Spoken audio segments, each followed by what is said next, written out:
gentlemen, welcome to the inaugural Battle for the Brave, a wrestling showcase for heroes, benefiting the Tunnel to Towers Foundation. At this time, we ask that you please rise and remove your hats as we honor our nation's colors, presented by the Rahway High School ROTC, along with the Elizabeth Fire Department Pipes.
Today, June 6, marks the 82nd anniversary of D-Day, when Allied troops stormed the beaches of Normandy in one of the most courageous military operations in history.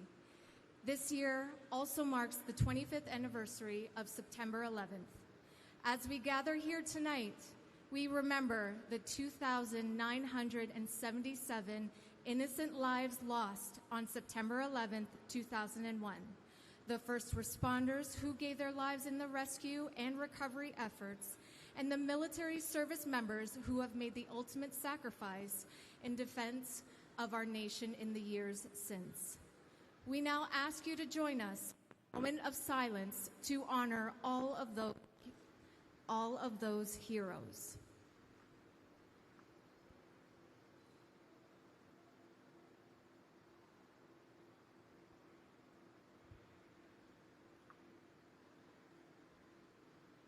Thank you. Please remain standing for the singing of our national anthem performed by Brian Robinson of the FDNY.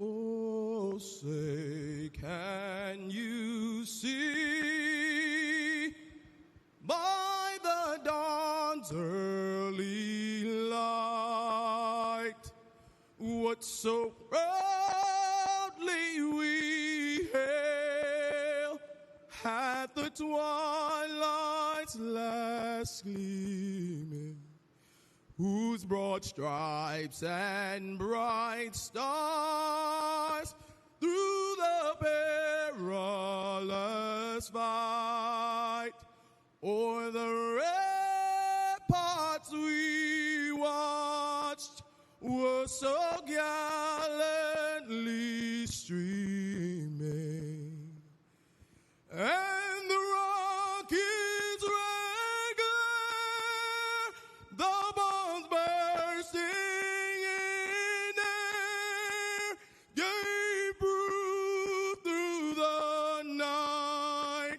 that our flag was still there. Or say, does that star-spangled banner yet wave?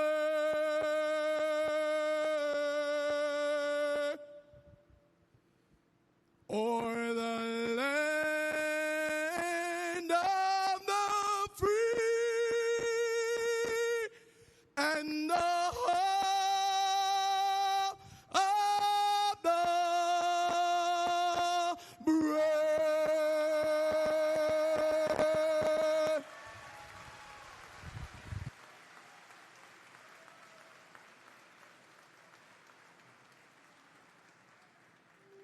My name is Deonna Purrazzo, and I'm a professional wrestler. I want to use my spotlight to help T2T because my husband was a combat veteran. Helping vets is so important because they're often the most disregarded people in our society. And so to be able to say, like, we see you, we see the sacrifice, we see the struggle you go through to support us in our scariest moments, that deserves to be celebrated, that deserves to be honored. Please help by donating $11 a month at T2T.org. Let us do good. My name's Steven Kubrick. I wrestle as Steve Maclin in TNA. Americans shouldn't stand for their heroes sleeping on the streets. Across this great country, there are thousands of veterans with no place to call home. They deserve better. The Tunnel to Towers Foundation is committed to eradicating veteran homelessness by providing housing and critical services. So please help by donating $11 a month at T2T.org. The Tunnel to Towers Foundation. Let us do good.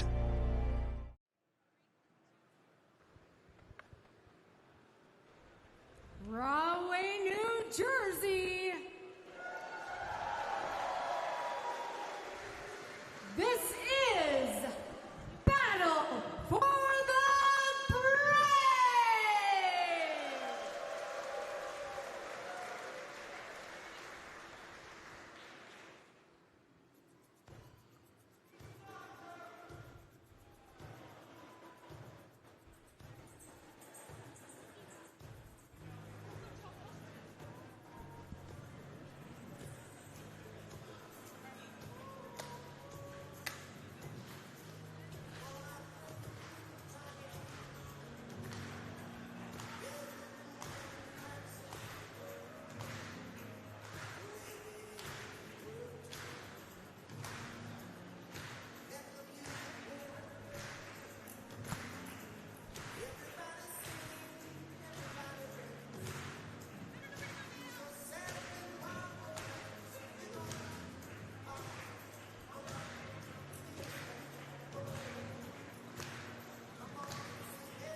Thank you, everybody, for joining us. It is Battle for the Brave. I'm Ian Riccaboni, joined by Paul Crockett and Brother Greatness.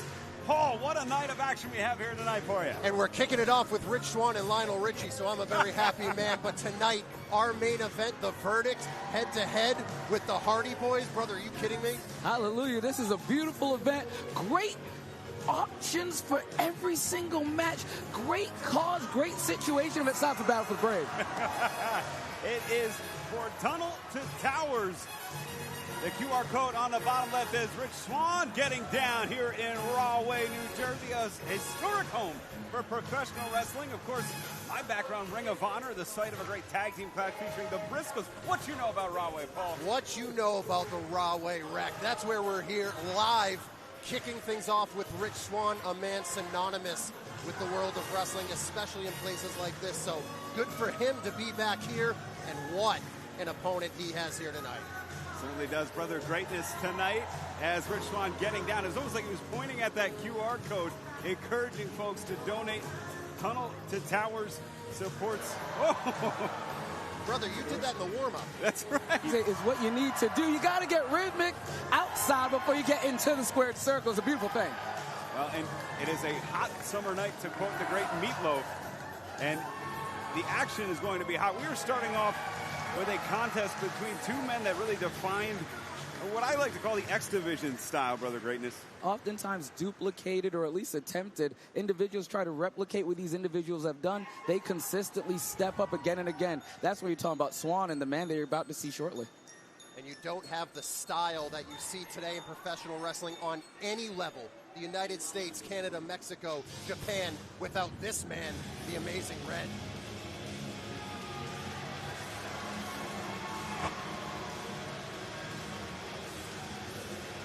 For nearly a quarter of a century, this man has defined a high-flying style. Like Brother Greatness said, often imitated, never duplicated. A man who was in the very first official Ring of Honor bout against the late, great Jay Briscoe. The Amazing Red is here tonight in Rahway. And to think of a name like the Briscoes, Jay, Mark, and so many times they were here, whether they were with Ring of Honor, whether they were competing against the SAT, of course. So Amazing Red with such an honored history coming into this one. Innovator of a high-flying style that is utilized especially within the Northeast. An individual who's able, through House of Glory and other institutions, have been able to bring all of his knowledge and experience down to the next generation of professional wrestlers. And there is Amazing Red. Our ring announcer tonight, Jade Chung, joining us from Impact Pro Wrestling. So great to see her in the house tonight.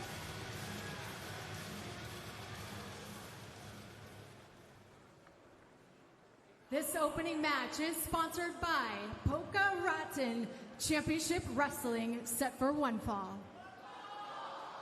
Introducing first, from Baltimore, Maryland, he is Mr. All Night Long, Rich Swann. Loud reception for Rich Swann.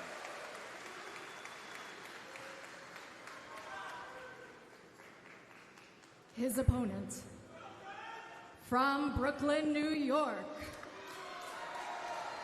Amazing Red. And maybe perhaps louder for the Amazing Red. You see the Amazing Red, you're going to cheer because you understand the type of maneuvers and depth-defying action that you're going to have the opportunity to witness. And man, remember, it's hot here tonight. It is hot. You see the sweat already, and we are in the throes of summer. I know officially just a couple of days away, but it is over in the low 90s here in Rahway. Yeah, again, hot inside the space, and the action is going to be hotter here at Battle for the Brave. But if you're going to sweat it out, it's for a good reason. Battle for the Brave. Use that QR code at the bottom left of your screen. Donate. It's such an amazing cause. So these two coming out here to compete for a reason. Absolutely. And two wrestlers, again, I call it almost the X Division style, called the early Ring of Honor style. You know, Rich Swann himself got to the top of the mountain, TNA World Champion. Amazing Red holding that X Division title on 3 occasions. And Amazing Red, at this time, you know, we discussed so much about the high-flying style, the X Division style, and Swann showing it off there a little bit. Yeah. And if you look at the history of the Amazing Red, I mean, he came along with the likes of AJ Styles. So, I mean, these two men were on the same trajectory, have had great careers. So, Amazing Red, a true innovator. As we're seeing a chess battle here, you see the wrist lock into a bit of a hammer lock. Both men separating here. A feeling out process, brother. And it's wildly significant and important to do early in a contest. You might sit down, spend time doing match study, spend time even wrestling an individual. But the first thing you want to do in a contest like this is feel exactly what kind of game plan your opponent might be considering employing. And you see, going to the headlock, I think Swann has a little bit of a power edge, Paul. Yeah, he certainly has the strength edge. With just to go with what Brother was saying, I was going to ask, maybe they switch tactics altogether since they both have a similar style, but no, I think they're going to go right at it. Oh, and a lateral press gets one there. Oh, no one home, and one. There's a one for Swann. The roll-up now. Rolling through. Both men back up. Double drop kick. No one home. Beautifully done. Both men up. Swann Red. That's what we're about. And we would like to thank all the great organizations for sending and approving talent for this great cause here tonight, including TNA, Ring of Honor, AEW. We've represented some House of Glory, GCW, and more. Paul, you talked about the history here. Jersey All-Pro Wrestling as well.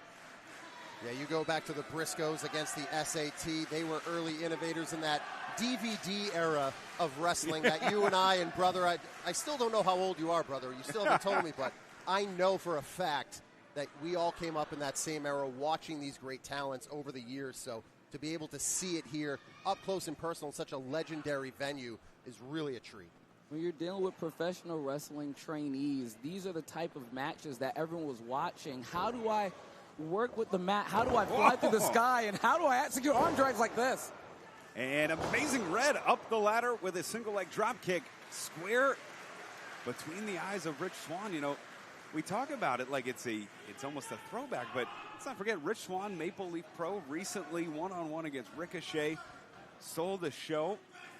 Amazing Red continues to be at the top of his game. I just called a few of his matches in New Japan not too long ago, and both these men really primed here.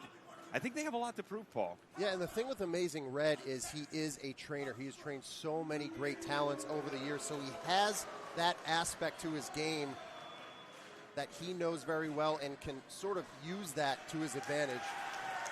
But Rich Swann, I don't know if he's trained anyone or not, but he is very crafty. We talked about a strength and size advantage. Are we going to see it here from Rich Swann? Could be a little bit of a reach advantage. Now going to the left here, forcing Red to go right.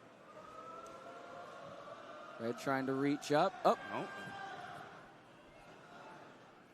now we're moving here. We're moving and shaking.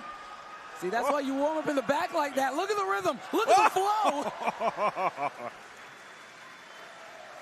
Now that QR code is down on the bottom left, fans. That goes directly to Tunnel to Towers.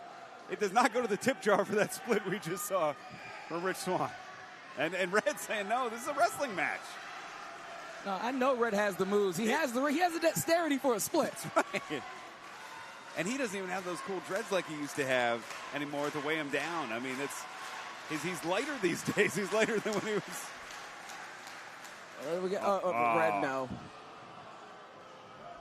This is how brother got me to join the church, actually. There you go. It's the best way to handle it.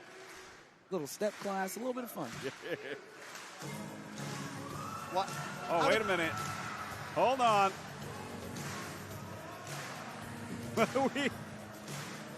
We're having some fun here on Broadway now. Come on, Crockett, shake your tail feather. Yeah.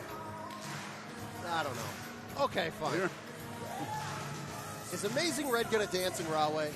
Well, we'll see. I mean, he used to get down to the Murphy Rec Center. I don't know. Oh, here we go. They were saying Red still got it when he started wrestling. He still got it on the dance floor. Oh! Look at him. No! Oh, come on! I had a bad feeling that he was going to use that to his advantage. I told you he was crafty. This isn't. See, that's not what you want to do. When a man's getting down, you don't put him down. It's disrespectful. Thank you. Thank you. Come on. And I thought I knew Rich Swann better than that. Unbelievable. What a long game that was, Paul. I mean, unbelievable. Just almost conning. Amazing Red to bring his B-boy side out. Yeah, that's the craftiness of Rich Swann, is that he can rope you in with that, hey, I'm just here to have a good time. And then when he strikes better than anybody. Immediately to your point, violent shot to the chest, and what happens, we already talked about the heat inside the space. It makes it difficult to breathe when you have a shot that's a little bit below that chest. If Swann continues to assault the breathing of Amazing Red, we're not going to be able to see a lot of the classic movements that we've grown to love.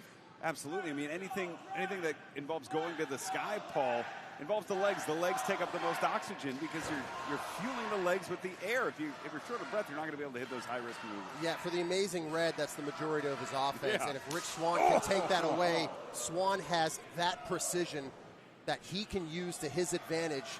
And if the Amazing Red can't take to the sky, I don't think this is going to go much longer. Red, wildly educated, so much experience. We've discussed it ad nauseum at this point. Red understands how to go against this type of game plan, but Swann obviously understands how to enact it. And now feeling the vitriol from the crowd. And The crowd was duped too, brother. I mean, he had everybody going. He had us going. And we're all dancing, singing. I swear half of the crowd, half of this audience may not have even seen the assault to the gut. It was so swift. There's some folks who've been down with Lionel since he was in the Commodores in this crowd here tonight. A great showing. Packed house here in Rahway.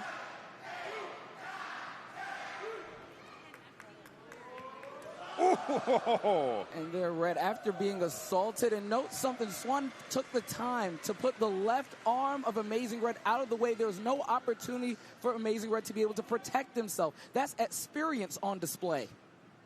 Now sizing up the spine here, Paul. Oh, goodness. Yeah, and going after the legs connected to the spine, to the back, he's going after everything. He wants to leave no stone unturned here. He wants to make sure that Red has no opportunity at all, because I said flying is the majority of Red's offense. It's not all of it, so he wants to take away everything. Yeah, Amazing Red's bag is incredibly deep. There's a reason he's able to train so many quality professional wrestlers, but Swann's going to ensure that even if Amazing Red finds space and is able to attack, every move is going to be difficult. Wow. Oh, that Skywalker mule kick right to the skull. Now, if I was Swann here, Paul, I would stay on top of things. He's given Red a little bit of space here, even though he's got the advantage. That was the thing I was about to say, why I thought he should have made the cover at that point. But Rich Swann knows the experience level, knows the heart of Amazing Red. So he knows he needs a lot to get it done, but it seems like he has another maybe crafty move up his sleeve. It seems as though Swann knew where a chair was as well. I don't know what his plan is here, but at least he does. Oh, here comes Swann around the ring, connecting the big boot to the skull. Right in front of our VIP section, some of which the line to meet Jeff and Matt Hardy around the building, some of which still enjoying that meet and greet. Oh, goodness. And Swann maybe looking for a third. And Red just got hit so many times at both sides of the head. He doesn't know where he's at, much less where Rich Swann is. And Swann. Ooh! And that's what I'm talking about with the heart, the determination. He can take a beating and keep pushing forward. I think he was the one with a trick up his sleeve that time. And now climbing all the way to the top. It's Amazing Red. Ooh, no one home right there. It's so hot here. Ooh, and Swann taking advantage. The cover. 2. No. Swann beautifully finds a way to continue to work with the type of game plan that he likes to employ. Throughout this, you're seeing Amazing Red struggling. No matter what situation he's in, he's trying to put on offense. He's in pain. He's trying to protect himself. He's in pain. Swann, he's winning the game of the mind as much as the body thus far. That's a great call as the chin lock again, that knee to the spine, continuing to limit what Red can do here. He had such a small window right there going to the top rope, and just that little slip made the difference. But if I know one thing about Red, he might have tripped, he might have fallen, but he's always going to try his best to get back up. Red right now trying to craft that separation. Oh. Wow, what a shot. Wow, heavy right hands. Oh, and another, a third. It's Amazing Red. Looking for the Irish whip. Swann reverses off the ropes, through the legs. Amazing Red Hurricane Rana gets Swann. There it is. This is another opening he has to capitalize. Red obviously hearing you on the run, and the assault's coming. And around the world, whoa, DDT! That's Rich Swann. Red with the cover, 1, 2, could it be? No! Unbelievable for Swann to get out. I mean, that was a 12-6 neck straight into the mat by Amazing Red, but Swann holding on, and now Amazing Red is the one who has to stay on him. Amazing Red surveying the situation and making a determination. What's the best way to put an end to this contest? Well, for the first time in a long time, Amazing Red taking the advantage in this bout. It was a chess match until Swann getting the advantage.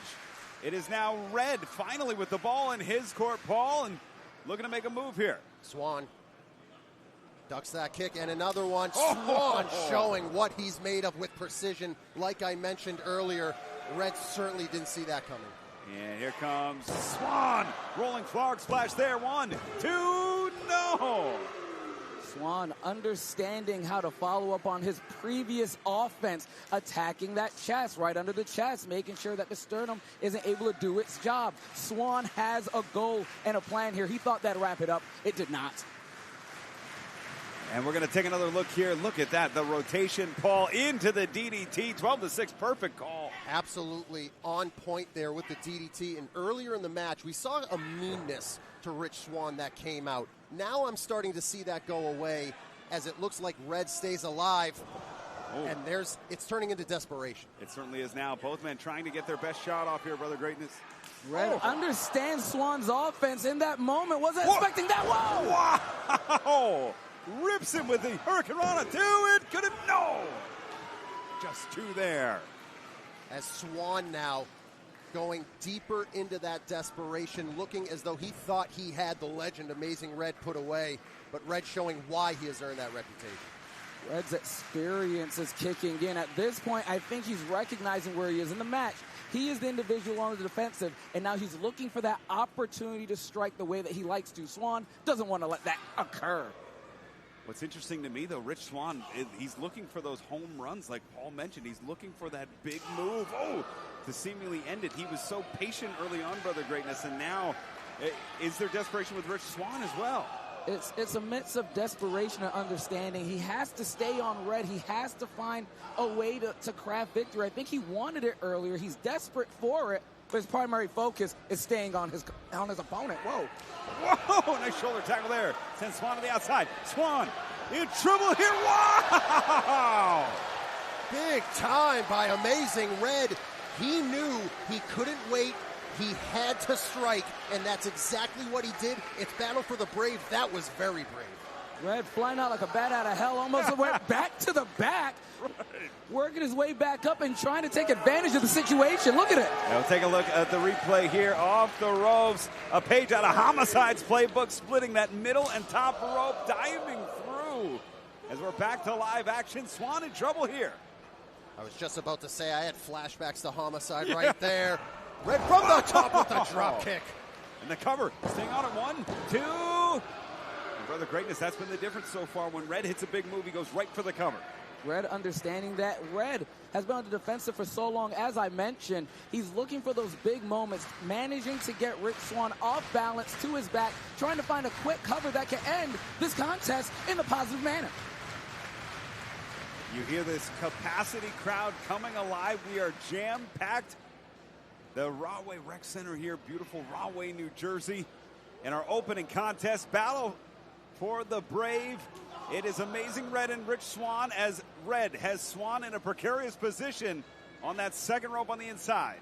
A space in which Red is wildly comfortable. The question here is, what is he going to choose to do from this high precipice? And look at this, the shots now to the ribcage, the obliques. Look at the sweat flying in here. I mean, you can see it right up close and personal. Oh, this is dangerous for Swann. Oh, wait a minute. Is he going for the code Red from the top? No, not from the top. Whoa! Whoa! Countered by Swann. Swann anticipated the code Red, able to get out of it. Red on the run. Wow! And now it's Red following in. Got to be on instinct. Got to be on adrenaline. It's Red. Whoa! Both men. Swing and a miss. Swann with a swipe. Wow! And just like I said earlier, it's not all of Red's offense that is high flying. He can pull a trick just like that. And Swann and Red down. It's like we're back to even. Red's back, his lower back took so much damage. It affects his ability to swing those feet, swing those legs. But the toughness of Amazing Red, it is a point that we have yet to make it greatly enough, because he may be the toughest man to come out of this time period of professional wrestling. And Red and Swann both up to a vertical base. The standing 10 count broken, but on spaghetti legs as both men pouring sweat. Look at, oh! That's straight right there, Paul. Sometimes when you both do something so well like high flying, it gets to this point where all you have left is to throw a right hand and see if you can drop the other guy. It's a different kind of fly, because the fisticuffs are moving. They're flying. The fight continues. Red! And, following handspring. Rich. Oh, wait a minute. That lethal injection. The leg is hooked. 2. No. Oh. How did he get his shoulder up? We talked about homicide earlier. Yeah. Another tribute, whether he meant it or not. Right. Sometimes in the moment, you just do what you need to do. Yeah. That's what he did with the lethal injection, but it wasn't enough. A headliner here in Rahway. Wait a minute. Oh, that corkscrew 450. Variation of the Phoenix Splash misses.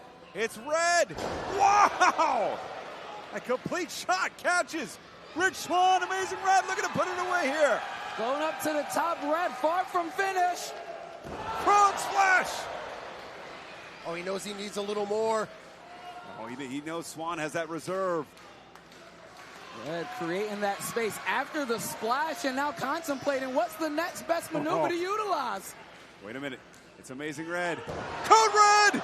Got it! 2! That's it!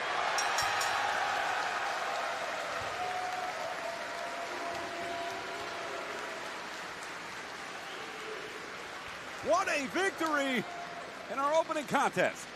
Here is your winner, Amazing Red! And Paul, let's take another look at how we got there. You see Swann, dazed, delirious, Red sizing him up. And after everything, it was his bread and butter that put away Rich Swann with the code red, and he got the win here at Battle for the Brave.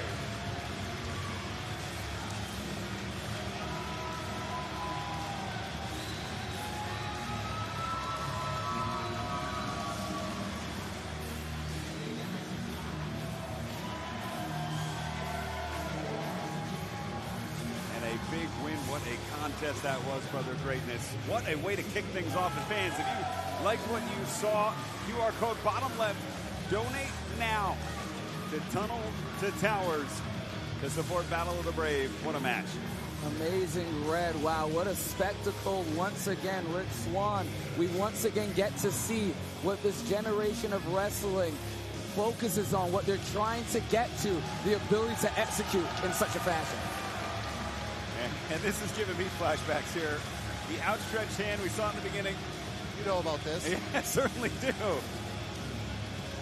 Oh, a little bit of a fake out there. That's fair game. Code of honor adhered to. Yeah, it got heated there for a little while, but that's heat of the moment, competition. These two have always respected each other. Love and respect, the name of the game here, a Battle for the Brave. Beautiful contest, great showing. As Amazing Red celebrates a hard-fought victory. We want to thank you so much for joining us here tonight. That was just our opening contest here. So much more here to come, including the huge tag team main event. It's going to be an awesome contest, to say the very least. We're going to get to see the Hardys, man. Yeah. And we're going to see the verdict as well. This is a huge opportunity for them. This could be career-defining. But before we get to our next match, fans, we have a very special message. We once again want to thank TNA Wrestling, Ring of Honor, AEW for helping bring stars together to support Tunnel to Towers. And we have a message from Deonna Purrazzo and Steve Maclin here tonight who brought you this event.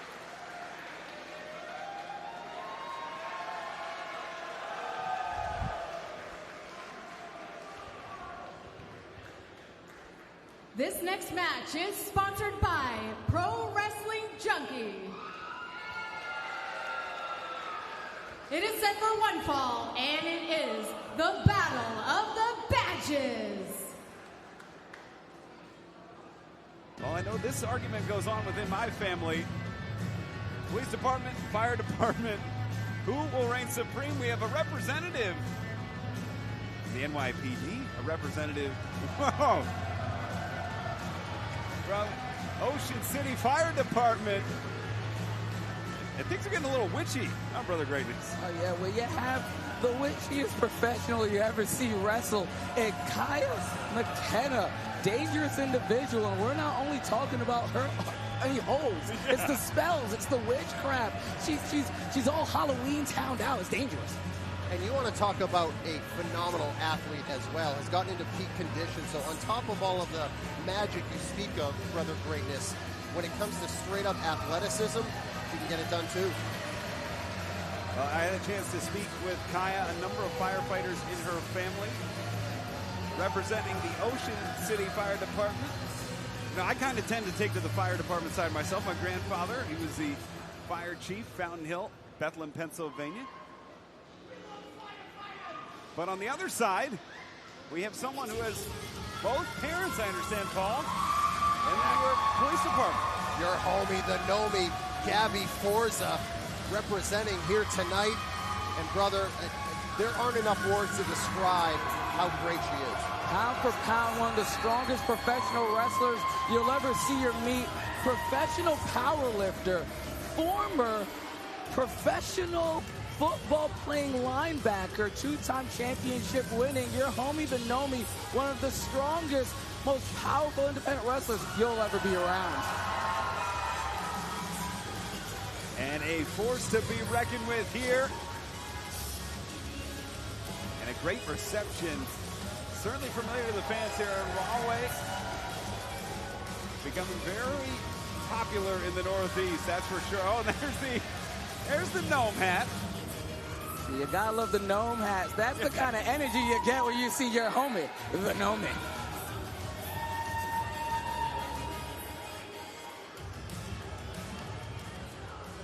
We'll now have our official introductions.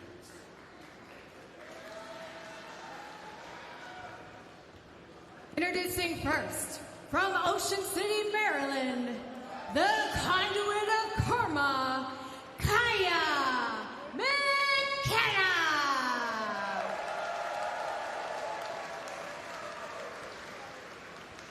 Her opponents, from Long Island, New York, your homie, the Nomi, Gabby Forza. Well, she certainly sums up Strong Island. Gabby Forza. Remember, police, fire, whatever it is, right. Use that QR code, donate, Tunnel to Towers. Easy for me to say, but it's such a great cause because it represents that first responders, military. It just gives back to people who give so much. Absolutely. Of course, Steve Maclin, who helped create this event, it served our country in the United States Marine Corps. And certainly, okay, this is like kind of like the World Cup, maybe exchanging kits here. Potentially, now we have a gnome witch and a witch gnome. Is that how this? Well, which gnome is which gnome? Well, forget which side you're on with police and fire, brother. Are you a witch or a gnome? I'm a follower of the Lord. Okay. All right. Why so serious? It's a serious matter, you know? Just go with it. What's more serious than a gnome and a witch? A sign of respect shown there. I knew I felt a familiarity. My longtime broadcast partner, Ring of Honor, also a man of the cloth. It's Conor Matayev here. Hallelujah. Yes, look at that. Going for the quick roll-up. All fun and games until the match starts. The bell rings. Uh-oh, wait. Oh, no. Yeah, she didn't. She was just trying to play fair, have fun, and Kaya decided not to. So now Gabby's going to get serious in there. Yeah, Gabby loves to have fun, is a very fun-loving individual, very positive, but she gets very serious very quickly when it comes to competition. And double shoulder tackles. Kaya with a little bit of a reach advantage. Oh, with the leverage advantage, that lower center of gravity from the Nomi, just taking down Kaya there. It's that power. It's that time as a linebacker. You don't want to be trying to do shoulder tackle to shoulder tackle with Gabby. Oh, look at this, Paul. Airplane spin, go round and round. Wow. Into the Samoan. And Gabby Forza really showing that powerlifting background. Lifted Kaya up with ease. I never saw, I saw a number of airplane spins from Bob Backlund. That was a airplane spin evolved from the powerhouse. And now the thing with Kaya is she usually has strength, speed, advantage in a match. But here against Gabby, she definitely does not have the power edge. I question what McKenna's thinking when being assaulted in such a fashion by Gabby Forza. And delivering these big clotheslines here. Gabby Forza. And McKenna, we'll talk about this throughout the night. A lot of the stars you're seeing have huge matchups tonight and signed for the future. Kaya coming off a huge Ring of Honor debut recently on AEW Collision. Got to be riding high from that. Do you think maybe this could be almost the come down from that? Is she more vulnerable coming off of that match here tonight? I believe it might be the exact opposite. McKenna, when you have the opportunities to wrestle on such grand stages, everywhere you wrestle after that, you want to maintain that level of quality. You want to ensure that you're able to return to the places you wish to compete. Places like Battle for the Brave, places like AEW. You want the opportunity to keep winning. You have to beat solid competitors like Gabby Forza to do that. And Paul, it certainly seems like now Kaya has got the pace at her speed. Yeah, if you don't have the strength edge, you have to push the pace however you want to push it. And for Kaya, slowing things down, maybe trying to pick Gabby apart here a little bit, but maybe Kaya taking a little too long. Ooh, and those hands across the chest there. Man, we talked about the height advantage. Kai trying to use the strikes to get that, but Gabby returning the favors. Ooh, and yeah, if they're close together, I think Gabby's got the advantage, able to hit those compact strikes. And now the Irish whip, it's reversed into the corner, Gabby Forza. And right now, Gabby in the corner does not want to be in a situation where European is coming. Kai on the run, hip attack.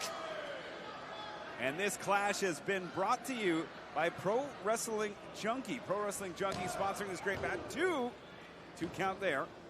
Yeah, Gabby Forza now on the back foot, and with that football background, you're used to stop, start, but not stop and trying to get up. It's almost as if Lawrence Taylor tackled you and he just stayed there. Right, that's a great observation. Ooh.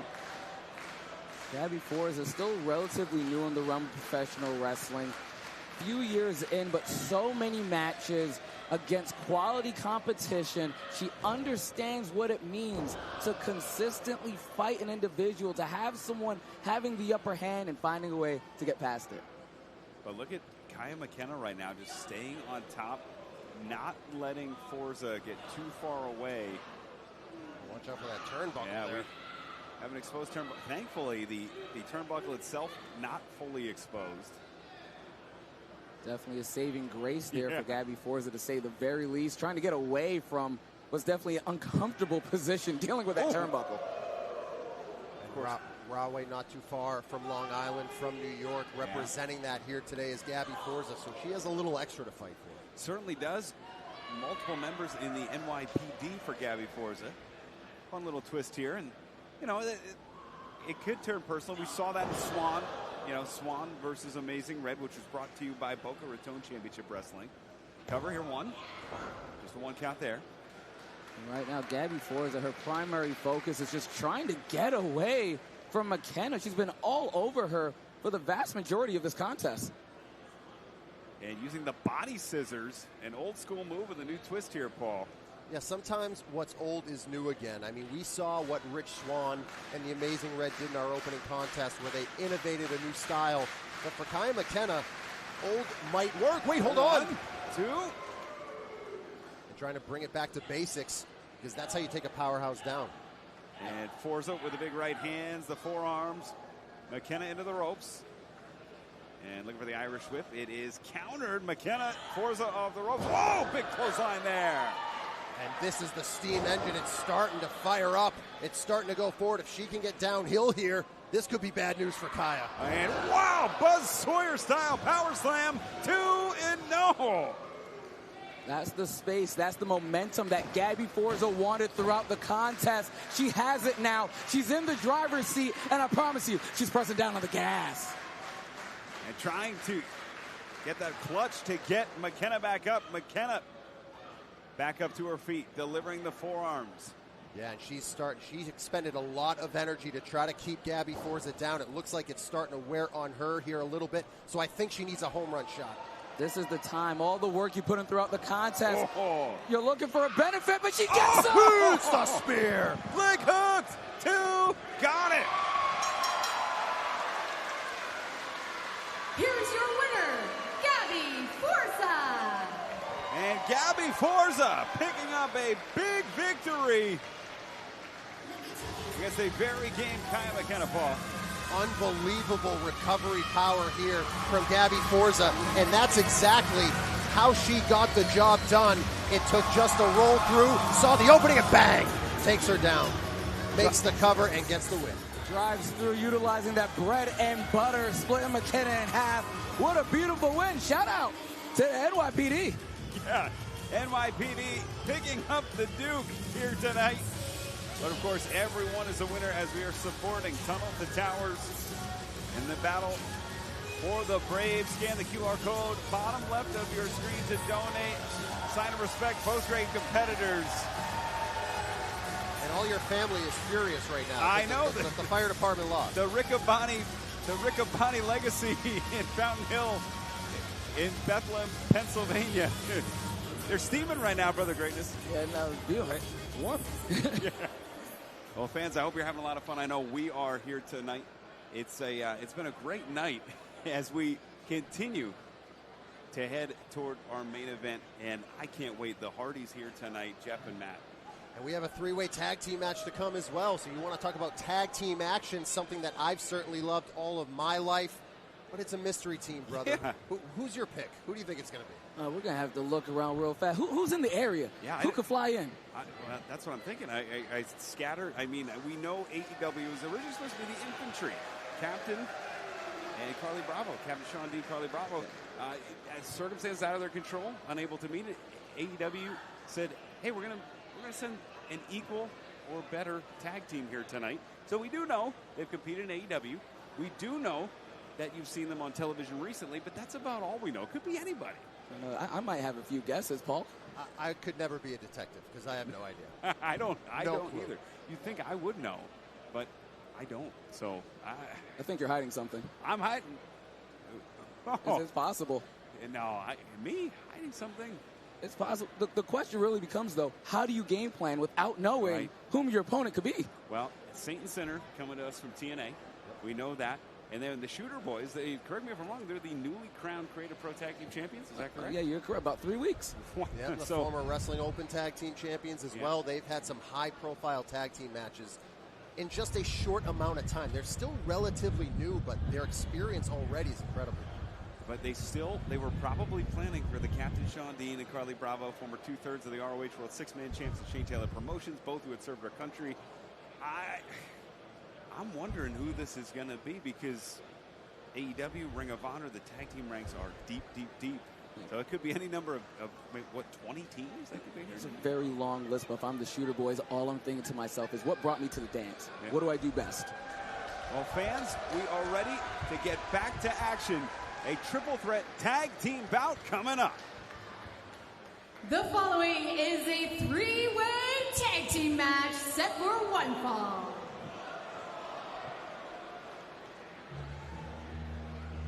We will see who our surprise tag team is. Now, while I'm familiar with Saint and Sinner, Shooter Boys, this isn't music I'm familiar with, so I don't think this is the mystery team out of the gate. No, it is not. Saint and Sinner here. Introducing first, the team of Judas Icarus and Travis Williams, Sinner and Stain. And brother, which one would you be? Tell you right now, I'm always going to be on the Saint side. Hallelujah. That's what you got to do. Get your crosses out. Come on now. I think that's why Caprice and I get along so well.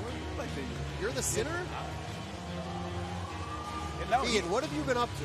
Well, that's for a different price. We're trying to help raise money right now for Tunnel to Towers. I can't confess to that right now. So in the ring, we have Judas Icarus on the left. He is the Sinner. On the right, Travis Williams. He is the Saint. Sinner and Saint, as they are located now, Saint and Sinner. The tag team name coming to us from TNA. Tag team since 2022. About 4 years in, that's enough time to really get some cohesion together. You can get real dangerous in that time. They essentially have a degree in powerful and tactical tag team wrestling with that tenure. As they await team number 2.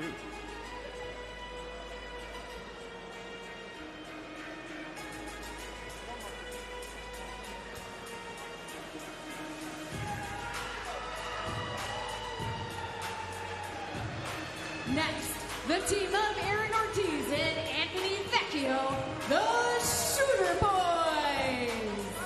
Well, there you see Vecchio, Ortiz, jaw-jacking a little bit, having some fun with the crowd here. So, Creative Pro Tag Team Champions, we all know Creative Pro has produced MJF, has produced additional talent like we'll see in the main event here tonight. The verdict. Shooter Boyz, their first match together, a tag team bout with each other. That's an interesting bond they've formed right out of the gate. Yeah, and we'll forgive them for training MJF. We'll let that one slide, but you can't deny his skill. You can't deny their skill. But a lot of people come together as singles first and then team. These guys, since day one, have been a team, and it's in just 2 years, they've accomplished so much. They came out the womb of wrestling training and immediately became excellent within the realm of tag wrestling. Who's it going to be? And their mystery opponents are... I wonder. Suspense is killing me. Oh, wait a minute. Oh, I know this music. I know this music. No way. Wow. Oh, this is what you want to see.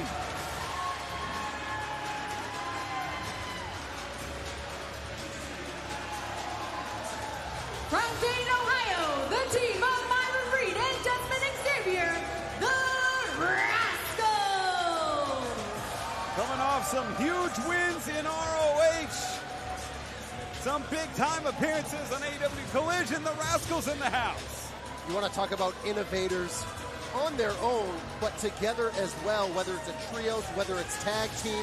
These guys brought in a new style, and these teams in the ring have certainly learned from that. And brother, what do you do now that you know it's the Rascalz? When you see the Rascalz coming down, you don't have time to prepare. The best thing you could do is stay out of the way. Be happy that there's a third opponent. Be happy. Oh, whoa. Oh, wait a minute. Or you do this. Right, the sneak attack. And now we're in there with Saint and Sinner and the Shooter Boys clearing out the Rascalz almost immediately. Oh, goodness. And look at the Shooter Boys taking... Wait a minute, they're looking to end it now. Wow, what a way to start, Paul. Yeah, I mean, you want to talk about the best form of attack. Sometimes it's an attack. Sometimes you don't wait. You strike when the iron's hot, and for Saint and Sinner, they wanted to do just that. But the Shooter Boys, they've been there. They've seen it before. And the thing that's so incredible about them is in 2 years' time, their composure. A lot of teams at this point would be frazzled, but they're not. Aaron Ortiz was the legal man. Now in is Anthony Vecchio. Oh, look at that. Great double team move there, brother. Well executed, and now following up with a perfect kick. There's the cover. One. Just a one count there. And Myron Reed, Desmond Xavier able to recover. And you don't see Myron Reed looking that focused that often. He's usually lighthearted. He's made for revenge on that apron. He's staring a hole through both men in the ring right now. Yeah, when a man assaults you, the first thing you want to do is get back in there. And Judas Icarus now in there with Anthony Vecchio. Tag made. In comes Travis Williams legally for the first time. Emphasis on legally. Vecchio now in a bad situation. Wow. Ooh. Planted. Big drop kick and the cover. Two. And for me, this type of match, three-way, triple threat, whatever you want to call it, this resembles hockey to me. Because sometimes in hockey, things get so chaotic that all it takes is the puck to hit the stick the wrong way and it goes in the net. That's what these three teams, I think, are looking for. You have to find composure within the confusion. And right now, the Shooter Boys, they get what they need. Yeah, tag made to Desmond Xavier with a big boot there. Spinning around, Travis misses, and look at Myron Reed. And that was a desperation tag. Normally you look for your partner, but when you're in high levels of trouble, you tag anybody that's available. And when you need that moment, you need that respite, you take it. Don't worry about now. Worry about getting the win later. Oh, and look at Myron Reed up and over the agility. And Xavier, wow, double stomp there. Executed against the front of the body and then quickly to the back. Two. And our referee Gina with the 2 count there. Yeah, I don't envy Gina. No. Right, this is going to be almost impossible to try to keep control of. Yeah, especially even just the Rascalz. I mean, they're difficult enough. They're difficult enough in a tag team setting, let alone a three-way setting here. It's impossible to prepare for them in a regular setting, to your point, much less with so many individuals in the ring, much less without any forewarning that you're taking on a set of the best wrestlers in the world. Right, tag team champions in multiple organizations. Swing and a miss there. Desmond Xavier holding singles gold in multiple organizations as well. Recently, battled AR Fox in a great 15-minute World Television title battle on Ring of Honor. Up and over. And I like the agility. I like the poise of Saint and Sinner here. Who seem to be on a carousel. Oh! They kept moving. There's the cover. Two count there. Realizing what's happening around them and utilizing their cohesion to ensure that both Saint and Sinner are still in charge. And a shot to the head there, Paul. And you gotta like what Saint and Sinner are doing, keeping Desmond Xavier in their corner. I do, but the thing that worries me the most is the Shooter Boys sitting over there with nothing to do, perhaps getting a little frustrated. How are they going to react if they get an opportunity? But that's the thing, if they get an opportunity. Because if Saint and Sinner can keep this going, maybe they get it done. Well, you have that great comparison to hockey, and it's almost going to be like pinball, too, because you saw the Rascalz come in hot, taking the advantage quickly, and then the pendulum swung, Brother Greatness, says Saint and Sinner with the advantage now. And they're wise enough and experienced enough to understand we have to split this ring off. We have to remain in control if we want to win. And the cover of the leg hooked one. Just a one count there. And that is a level of disrespect you don't often see with the experience gap between two individuals. Ooh, that speaks of the confidence of Travis Williams.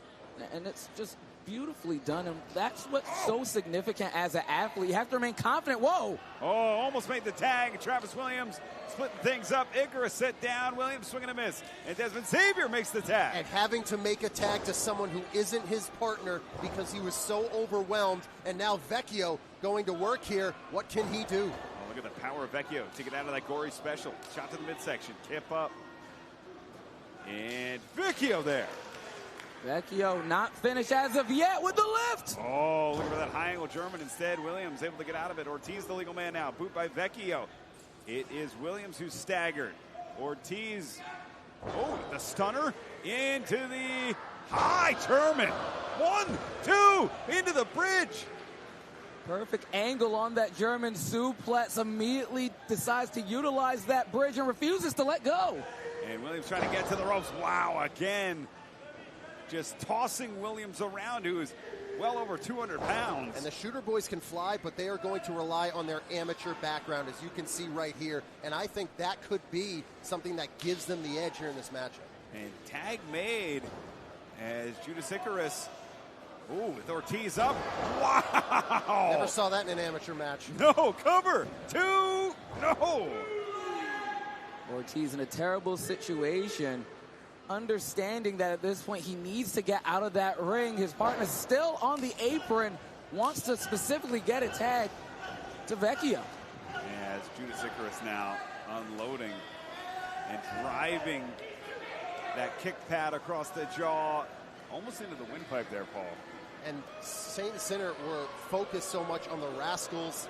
The Shooter Boys now in here. It seems like Saint and Sinner see an opportunity to take down an experienced team like the Rascalz, but to teach a team like the Shooter Boys and almost take a win right there. Man, I'm very impressed by their poise and their control. Right now, Ortiz. Oh, wow, what a shot. Trying to get an opening, that was Ortiz. Yeah, and Ortiz, who maybe saw an opportunity to go for the tag, unfortunately wiped out was Vecchio, and Saint and Sinner now, brother, back in the driver's seat. Wait a minute. Whoa! Scratch that thought. Rough landing before both Saint and Sinner. Ortiz has separation. His partner's not there, but the Rascalz, oh, they're present and accounted for. And Ortiz has a critical decision here to make. He's got to do what happened earlier with the Rascalz. He has to tag someone who isn't his partner. Myron, oh, Myron Reed. Every bit of 6 feet, 2 inches tall, and uses every bit of this reach here. Whoa! Almost like a capoeira style. Look at that. Myron so swift, so quick, and he ain't done yet. And Williams reverses. No one home for Reed. Coming through with that savate kick tag made. Desmond Xavier and Paul. Here we go. This is where they thrive, and they have to move because the Shooter Boys always stirring. Oh, wait a minute. Uh-oh. The Rascalz. Oh, goodness gracious. Williams all alone. 2. Oh, and the Shooter Boys break it up. And now this is where it's going to turn into pinball, like you said. I think this is the moment, the hockey reference I made earlier. This is where it's going to happen. Creative chaos here in this tag team contest. Myron finding a 2-on-1 situation. Oh, and he's got both the Shooter Boys off the ropes. Caught. And it's Ortiz who's got Reed. Wow. Ooh. Almost a chasing the dragon there. As instead lands in the Falcon Arrow. And I said their amateur background, but I also said they can fly. And I think that's, oh, wait, no. Oh, Saint Sinner taking down the Shooter Boys. Now, are they going to fly? Oh, it's Williams and Icarus. Wait a minute, here comes Williams. Williams the misdirection. Williams finds the Rascalz. Beautifully done. The Rascalz, they moved. Misdirection. Quick movement. Whoa! Whoa, double chop kick there. And Icarus, who once flew too close to the sun, gets too close to the Shooter Boys. Oh, and now I think we're going to see it. Oh. They see the moment. They have to capitalize. Incoming! The Shooter Boys, they decided to fly, and Ortiz was the missile that was sent to orbit. And we have 4 out of a 6-man down. Icarus in danger on the inside. Oh, that right angle slam countered into a wristlock takeover. Beautiful counter from Icarus. Oh! Jumping in Sagiri rattles Icarus. Icarus right back. And this is where it's all going to fall apart. This is when I said I don't envy ref Gina Monty. She's about to see things blow up here in the center of the ring. And Myron Reed thinks he has Ortiz, but Williams is in there too. Williams, handspring. Lariat plants Ortiz. Excuse me, plants Myron Reed. Ortiz on the outside has been Xavier with a cutter there. Big shot grabbing the jaw. And right now, this is like the Rascalz match to win. And Xavier, handspring caught by Williams. Williams, rear waist lock, standing switch from Desmond Xavier. It's Icarus now. Icarus into the back elbow. Great move to use the body weight of Williams. They're working together. Icarus, Williams, and now Icarus again. Is this going to be it? Oh, the gator roll into a brainbuster from Williams. Devastating cover's coming. Double cover, too. Now, who's the I don't know. I don't know. I can't believe Gina knows. That's why she's in there. We're here. But one thing I do know is that this is electric. And this jam-packed crowd, they are humming here in Rahway. Battle for the Brave, Tunnel to Towers. You can donate to this great organization. Bottom left-hand corner of your screen. Scan to donate now to support first responders and service members. Look at this. It is Ortiz. Devastated with the German. He ain't done. Oh, Icarus high on the shoulders.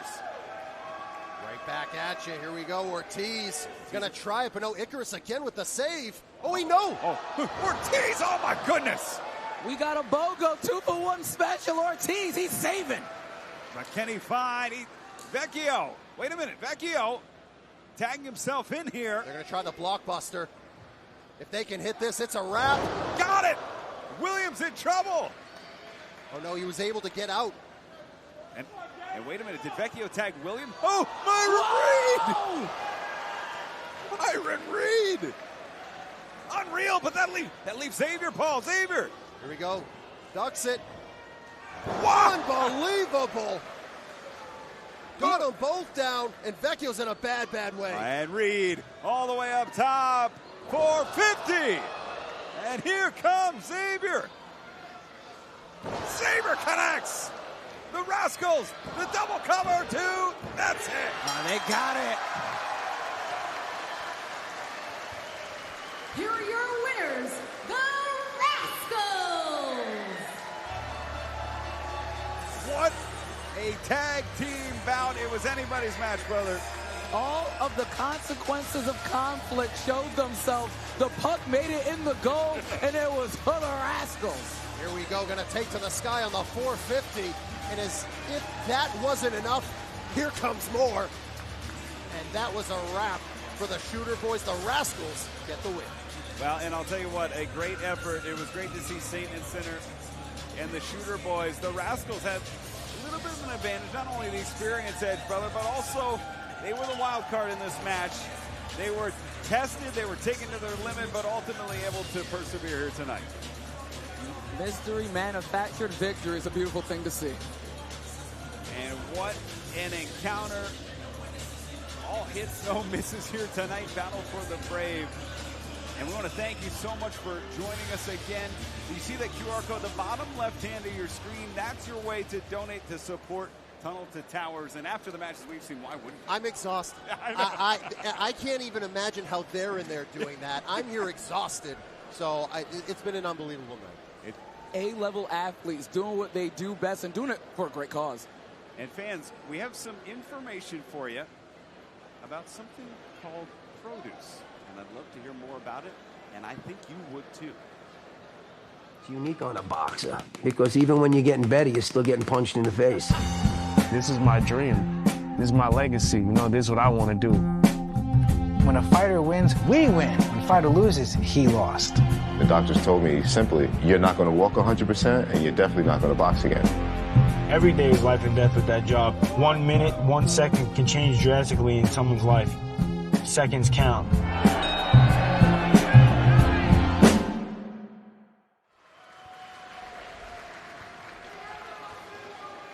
This next match is sponsored by Produce by Orange Crush, set for one fall. Looking forward to Produce by Orange Crush, sponsoring our next bout.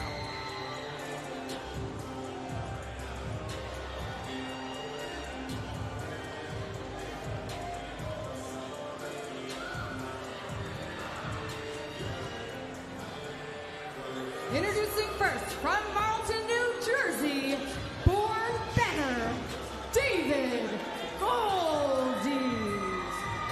Well, David Goldie's a young man that I met on his very first day in professional wrestling at the world famous Monster Factory. David Goldie, almost a prodigy in the same ways that Steve Maclin was when he stepped through the doors at the Monster Factory. I think Steve sees a lot of himself in David Goldie, who's gone on to train at the New Japan American Dojo and has had some great opportunities on some New Japan strong cards.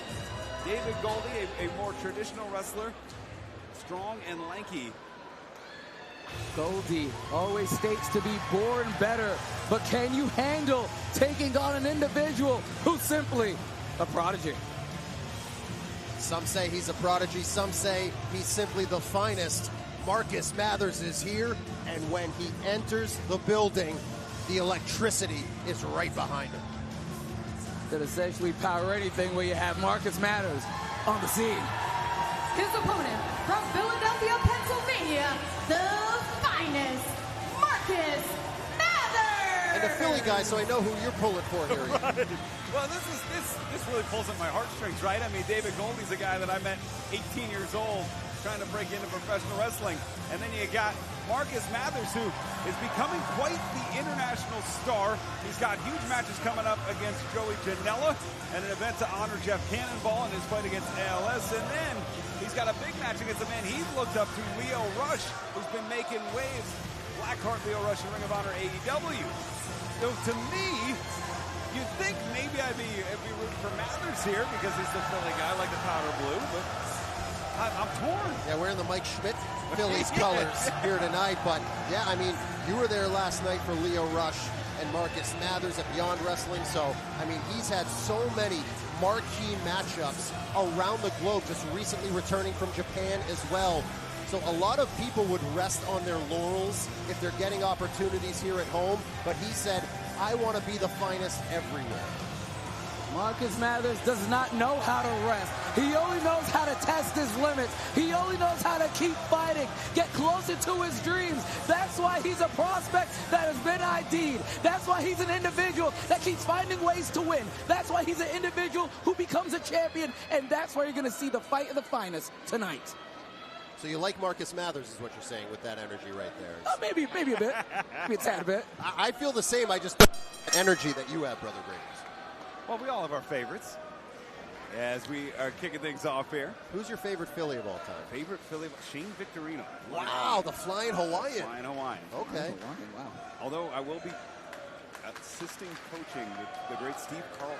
Whoa! On June the 20th. I'm looking forward to that. Wow. It's a clinic for the youth in Allentown. Wow. So I'll be one of the coach volunteers there. Looking forward to that. So I probably should say lefty. Well, I'm from Boston, so everything's terrible right now. So I'm not even going to say anything. But congratulations. Thank you. Connor Elbow type. Shane Victorino on a Red Sox championship team. Nice yes, he was. He was. An all-star that year for the Red Sox, too. Back up. Side headlock. Oh, look at that. And a great exchange here. Enough baseball talk. We're getting down to business here. I thought if it went to the mat, Goldie would have the advantage for the greatness, but yeah. No, Mathers understands how to be a tactician on the mat as well. We always think about his flying ability, his strikes. But he can get down there and truly utilize his grappling gifts. Yeah, and a lot of people right now would look at Marcus Mathers as that 2004 Yankees team. David Goldie wants to be the Red Sox. He wants to have this huge opportunity, take it from Marcus Mathers and show why he is on the same level as the finest. And going right between the eyes and then charging back in Goldie. It was almost a trap there as Mathers grabs the side headlock, squeezing it tight. Look at that. Nice butcher grip there. Marcus Mathers understanding what's required in this contest, but immediately gets dropped to the ground. And nice arm drags there. Ooh. And you're seeing some of the fundamentals, too, that David Goldie picked up at the New Japan American Dojo. Yeah, a lot of great talent have come out of that dojo out in L.A. Aaron Ortiz in the last match. He's out there right now. He came back just for this event. Ooh, nice cross body there. Well executed, bringing down Marcus Mathers, crushing the ribs in that moment. If Goldie continues to do that, Marcus isn't going to be able to be vertical to execute any flying maneuver. And look at this. It is Goldie. Whoa, nice monkey flip there. And fans, one of our great companies that has provided products to folks participating in tonight's event. Oh, wait a minute. Hold that thought. Action. Almost heated back up the body slam there. Oh! And Mathers connects. I want to shout out our friends at Rocka Vodka. Right. Hey, listen, if you're trying to rock and have the vodka, you got to get that Rocka Vodka. That's what you need, I tell you. But multiple individuals let me know you mixed that with a little bit of cranberry. You're going to have yourself a special drink. Oh! And stirring that drink. Beautifully done. And don't forget, this contest is sponsored by Produce. Looking forward to that. I understand we might be hearing some big news later about Produce. Oh, look at that. A beautiful kick there. Beautifully executed. We have the World Cup right down the road here in East Rutherford. Marcus Mathers showing maybe he should play for Team USA. Well, in Philadelphia, too. In Philly as well.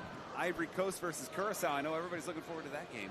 Yeah, I tend to block out anything Philly, but that's my own problem that I have to work out. So. Mathers right now trying to utilize the outside to his advantage. Oh, violent chop. Mathers is so excellent executing those chops. And look at that. A nice forearm there delivered. It's Mathers with the advantage. I'm wondering, Paul, Mathers, a slight experience edge, even though they're about the same age, very close. Oh, did he just catch Goldie flat-footed coming out of the gate? Yeah, I think for Marcus Mathers, I don't think he's underestimating Goldie at all, but I do think sometimes, to make yet another sports reference, on some night, if you're against the Yankees, you're going to be in there thinking you're going against the greatest team of all time. The next night you're against the Rays, but the Rays could still beat you. Right. And Goldie there trying to create that separation. Marcus Mathers coming out the gate with a different strategy than he's accustomed to utilizing. I question if he thought that Goldie was going to be looking for more of a high-flying Marcus Mathers. Well, and Goldie smartly continuing the attack on the outside, rolling in and out of the ring, breaking up the count, getting a new 10 count here on the outside. Ooh.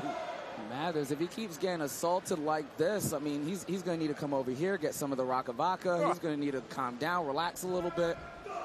And a nice running elbow there. Yeah, Goldie needs a chip on his shoulder in this match. He should have one, but look at that reversal right into those turnbuckles. Get thrown like that, you might not have a shoulder to put a chip on anymore. The way he landed, so awkward on all three turnbuckles, vicious. What's crazy about that will tear at your hamstrings when you hit your heels on that top turnbuckle.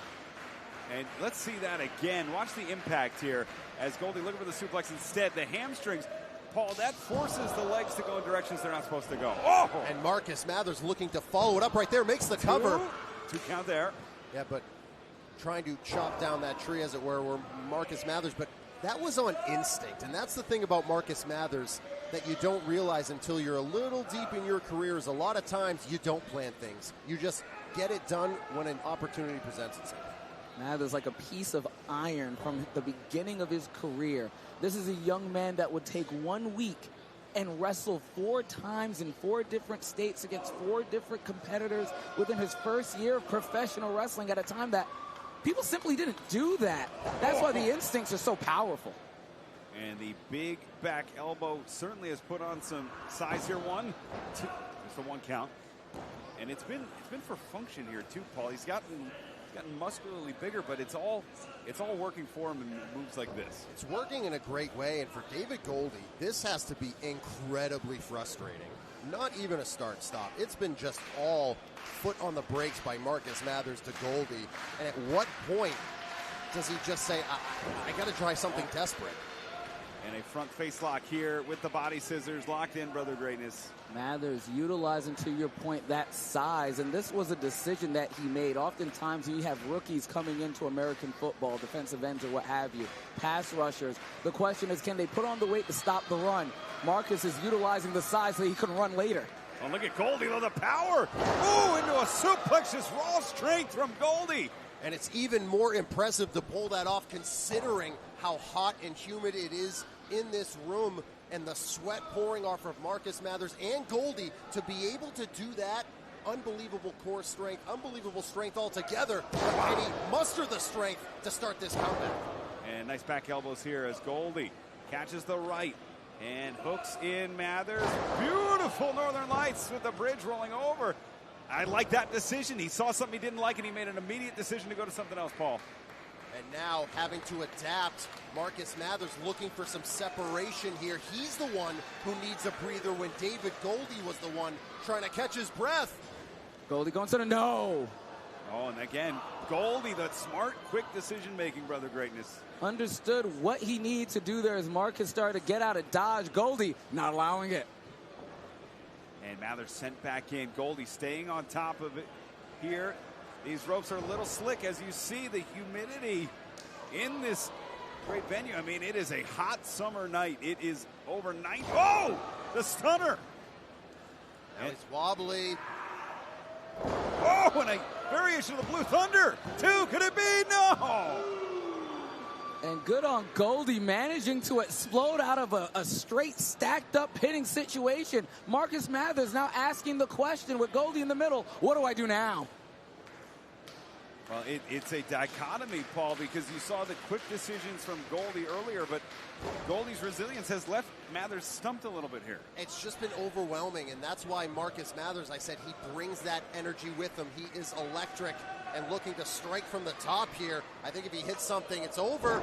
But Goldie showing he has a little bit left. Oh, blocking that right. It's Goldie right back at it with a huge forearm. Goldie, huge assault. Oh, he might have gone out right there. You're right. Oh, and back to the head. Goldie might have found something here. Mathers is a bit dead weight here. Maybe looking for a half hatch. No. Ooh. Mathers back up. Coming to the spinning kick there. Magnificent combination. Marcus Mathers now in the driver's seat. Front face lock here. Oh, it's Goldie. Oh, that half hatch DDT. Well, this could be it. You got to make the cover. Ooh, and he does. 2 count there. That little bit of time, that necessary recovery after executing the move. That's what stopped Goldie from being your victor in this moment. Absolutely right. That split second to find Mathers was the difference there. As Goldie, though, I'm impressed, Paul. Very well composed. He was caught on his back foot and now fighting back into the match. I was literally just about to say poise, and this is where it needs to be on display the most. But he has to move quickly because Marcus can move even quicker. He's got to get that big one right here. Marcus Mathers trying to get out of that fireman's carry situation, manages to do so successfully. And the shots to the back of the neck, the nape of the neck. As Mathers, oh, goodness. Utterly gross. Do you hear the skin just getting ripped off after every chop and shot? And you see the sweat just popping off the chest of Goldie. Oh, wait a minute. Look at that cross-leg suplex. As Goldie Nice drop kick there. Drop salt even from Mathers. Mathers is trying to create separation with that so he can hit the ropes and do this. No! Oh, pop up into the knee. Mathers really here, Paul. Yeah, and I think Goldie's exhausted at this point. Oh! But Marcus isn't. Shoulders down. 1, 2. He's got him. The cross cradle gets 2. And Mathers up to his feet first. The axe blocked into the kick to the back of the head. And it's Mathers now. Off the ropes. Oh, the rolling heels from Goldie have staggered Mathers. It's Goldie charging in with a big knee. Mathers out on his butt right now, getting pulled back up, and let's see what happens to him. Oh, Ushigoroshi onto the knee. Leg hooked. 2. No. And Marcus Mathers, he might not know what street he's on. He might not know what building he's in, but he knows he's still alive because he was able to get that shoulder up. And Goldie's got to move. Resilience from both men on display here, Brother Greatness. We talk about manufactured toughness and instincts as crafted by Marcus Mathers over his time in professional wrestling. We're seeing it here. What's going to be required to flush that right out for Goldie to find victory? And just grabbing desperation, Paul, from Mathers. Oh, goodness. I'll kick right to the temple as Goldie, I think, understands that he has got to go big or go home. Marcus Mathers up to his feet. Springboard. Oh! The Superman punch across the jaw. Anti-aircraft from Mathers. Mathers now to his feet. Front face lock. And Mathers inside cradle. They come on. 2. The counter gets 2. So close. Mathers, wait. Wow! Inside kick. Front face lock here. Cross leg. Blitz. Goldie with the brainbuster. Cover. 2, 3. Here's your winner, Marcus Mathers. What a bout between 2 future stars of wrestling. Future might be a misnomer, Paul. I think we're seeing 2 men that could take over pro wrestling today. Yeah, I think Mathers is the present. He is the now, and he was able to connect and drop him right down where he wanted him. Makes the cover, gets the win, and that's a big one for the finest. Marcus Mathers with a fine win and a great night here at Battle for the Brave. And fans, if you like what you are seeing, what we are bringing you here tonight, you can support Tunnel to Towers by clicking the QR code. Bring that up on your smart device, bottom left hand of your screen, and donate to help first responders, members of our armed forces, and their loved ones. As Marcus Mathers victorious for their greatness. Unbelievable result from Goldie, who seemed to get caught on the back foot to start the match. He was in it all the way, but it was Mathers pulling out the victory. Amazing product, to say the very least. And talking about products, we want to once again thanks produced by Orange Crush. And what a night we've had so far. Still to come, our huge main event. We also have a gauntlet on the way, the Battle for the Brave Cup gauntlet match. We know most of the competitors, still a few surprises involved. Yeah, brother, are you in the gauntlet? You never know. There's a reason I try to stay right here. I haven't moved around too much. Interesting, interesting. How would you deal with the humidity here? Listen, brother, I'm from Barbados. I know how to handle a little bit of heat. Well, this is a match that I have been looking forward to the most, a dichotomy. 2 really, truly different teams as Priscilla Kelly and Shotzi Blackheart take on Tiara James and Emily J. We'll get you some more information about that bout as that is coming up next.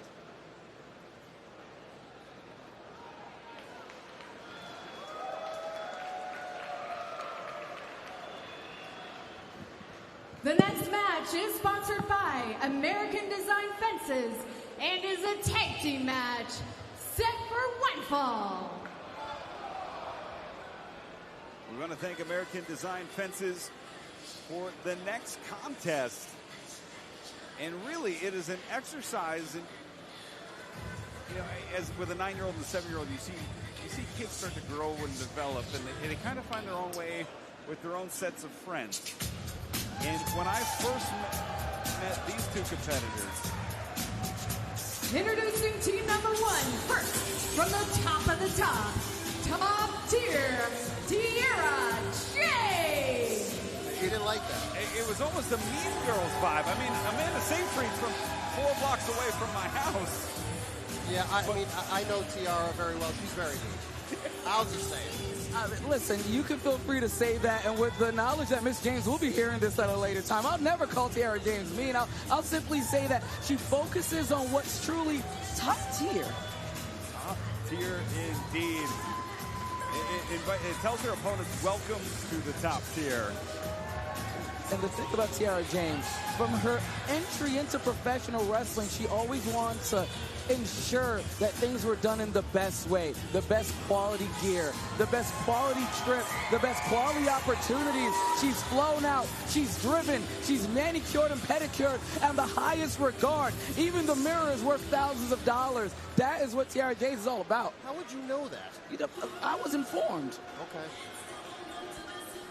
Well, her tag team partner told the press earlier today on the red carpet event she wants to bring these Diva arrows back. What? Really? Her partner from Star City, the Stunner, Emily J. Well, brother was saying the same thing to me earlier, so I think he and Emily J are going to get along. Well, Emily J, I'm going to tell you something about her. We get along quite well because I think I'm a stunning individual. I think that I could be obsessed with the right things. I think I'm an individual who has the right mindset, and that's something that she also seems to have. I'm just telling you. She happens to be an individual that individuals dream of, that other people want to be like. Yeah, these are the two girls in high school we would have never talked to. And they would have ignored us completely. So. 100%. Yeah. I think I would have been friends with Emily J. Maybe like on the periphery, like, oh, I know him. He's from a class. I remember your name, Tim. I've seen him before. Help her with her homework. Yeah. You're exactly right. Or philosophy. Now, I could see myself respecting their opponents. Their opponents, first from Moon Creek, Georgia, Hell's favorite harlot, Priscilla Kelly. They dare to be different. They're a little bit punk rock, a little bit rough around the edges. Priscilla Kelly in the house. They got a little bit of that punk rock, that rock and roll, that grunge vibe. Not really worried about the machine because they're too busy raging against it. And right now, this is a team that's looking to rage out against James and Jay. And if anybody comes out to the Smiths, you know they're just a little different than everyone else. That's right. Kind of a charmed individual when you have these kind of musical selections. Well, you are a charming man. This charming man. Thank you, Priscilla Kelly. And Priscilla Kelly not afraid to break a few mirrors. Doesn't believe in the bad luck. I wouldn't be surprised if that's where her first thought goes to Paul. Yeah, she's seen this plenty of times before. As we await Priscilla's tag team partner.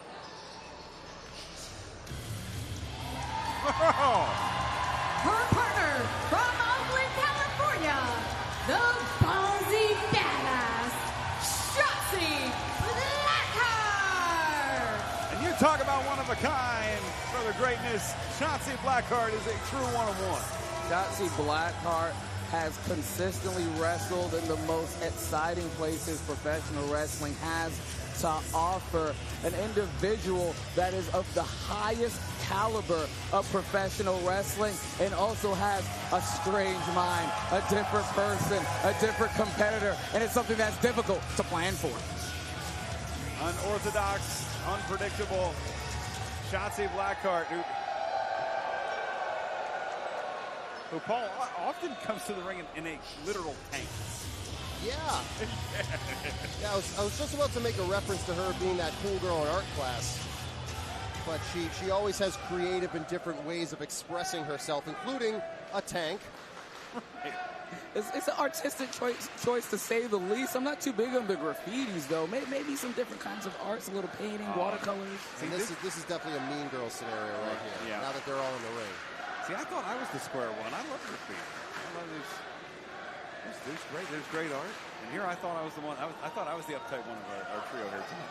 Oh, no, I'm definitely the most uptight. I just like to follow the law. It's law-abiding. Well, you can follow the law or not follow the law. We encourage you to follow the law and donate to Battle for the Brave. Tunnel to Towers. Great organization we're supporting tonight, helping first responders and families of loved ones in the armed forces as well. Scan the QR code. Now, okay. A great way to start a contest right there. Yeah. James refusing to respond in kind. Is this might, I understand we're broadcasting live on YouTube. I don't know. Is our referee going to do it? Who, Ref Fine? Yeah. He seems as though he wouldn't be sure how to execute the movement. Yeah, he was with us in high school in the corner, not talking to anyone. His gear may be prohibitive to do this. He's in appropriate referee attire. It might take more time than we have in this broadcast for him to return the sentiment. But James and Jay seem to really be of the same cloth, right. Whether it's within their clothing choices or otherwise. Blackheart and Kelly, a bit of the same. And a rapturous reception for Shotzi Blackheart here. And that mirror, how much was it worth again?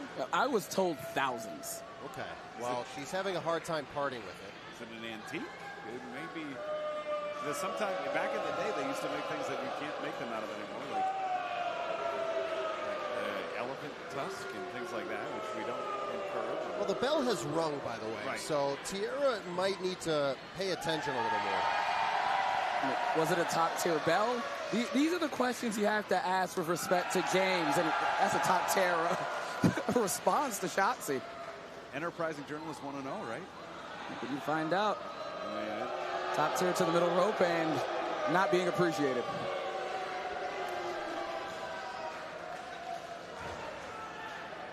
As we're in the feeling out process here of this great tag. This is a much different feeling out process than Amazing Red earlier.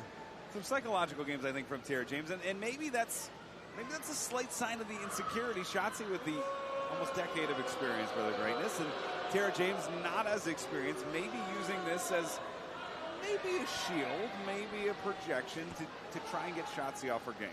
Well, I just think her ego's out of control. I don't think there's any psychological ploy here. I think she looks down on everyone.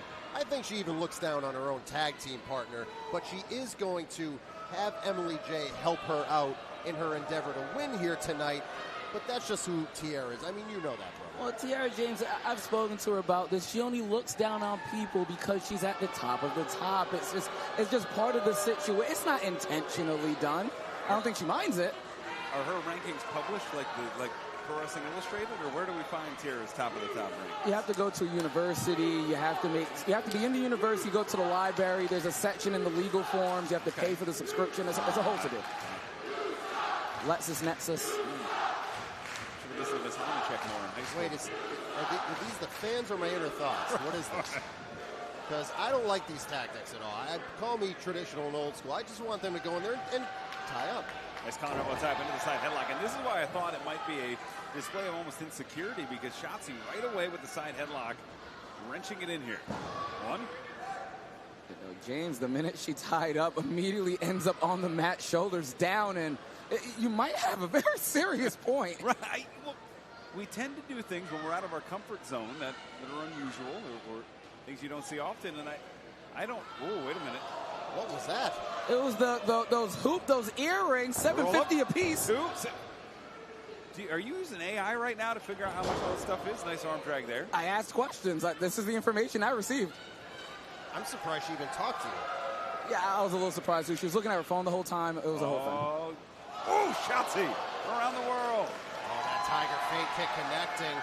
And now Tiara James, now she's in the thick of it. And up to the top. Tiara James doesn't know where she's at. Oh, and figured it out. Yeah, Shotzi slipped up there a little bit. Tiara was able to recover and capitalize. And she certainly wants to show Shotzi Blackheart why this whole entire event is a top-tier experience, but Shotzi not having any of it. And the boot to the face, Tiara rattled. Shotzi couldn't even get a hold of her, but now into the corner. Tag made, and it is Priscilla Kelly in for the first time legally. Tiara James, arm in grave danger at this point, will no longer be able to hold that mirror, that possibly Tuscan looking glass, right, as Kelly continues to submit offense. You know a lot about that mirror. Nice snap mirror there. Do you have one? I can't afford one. Yeah, true. As we see, oh, look at that. And just the taunting. Yeah, I feel like there's a lot of one-upsmanship here in the early going. It certainly is. Lateral press gets 2. And Tiara looking for the swipe instead of side headlock there. And I think this is the veteran experience of Shotzi and Priscilla right now, Paul, because every move Tiara goes for, they're just able to snag a headlock, a shoulder tackle.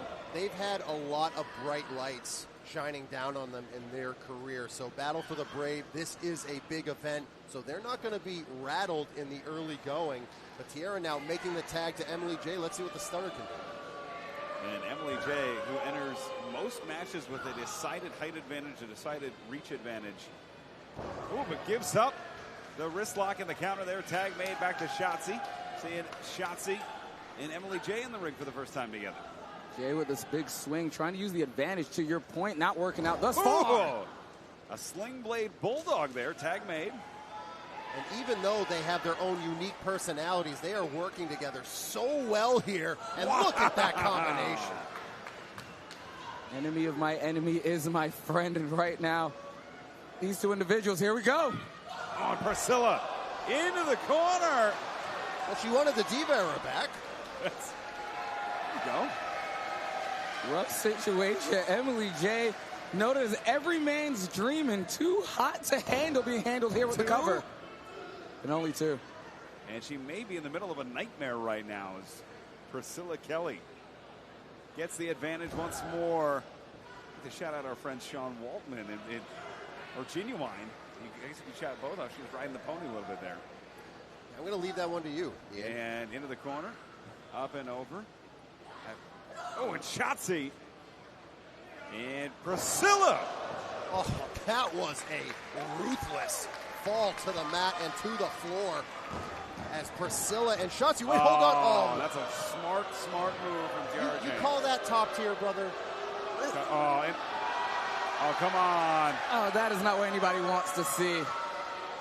That's not what anyone wants to see. I wouldn't call that a top tier experience in my own right, but it seems to work for James. And now unloading as our official, giving Emily J. till 5 on those blows there.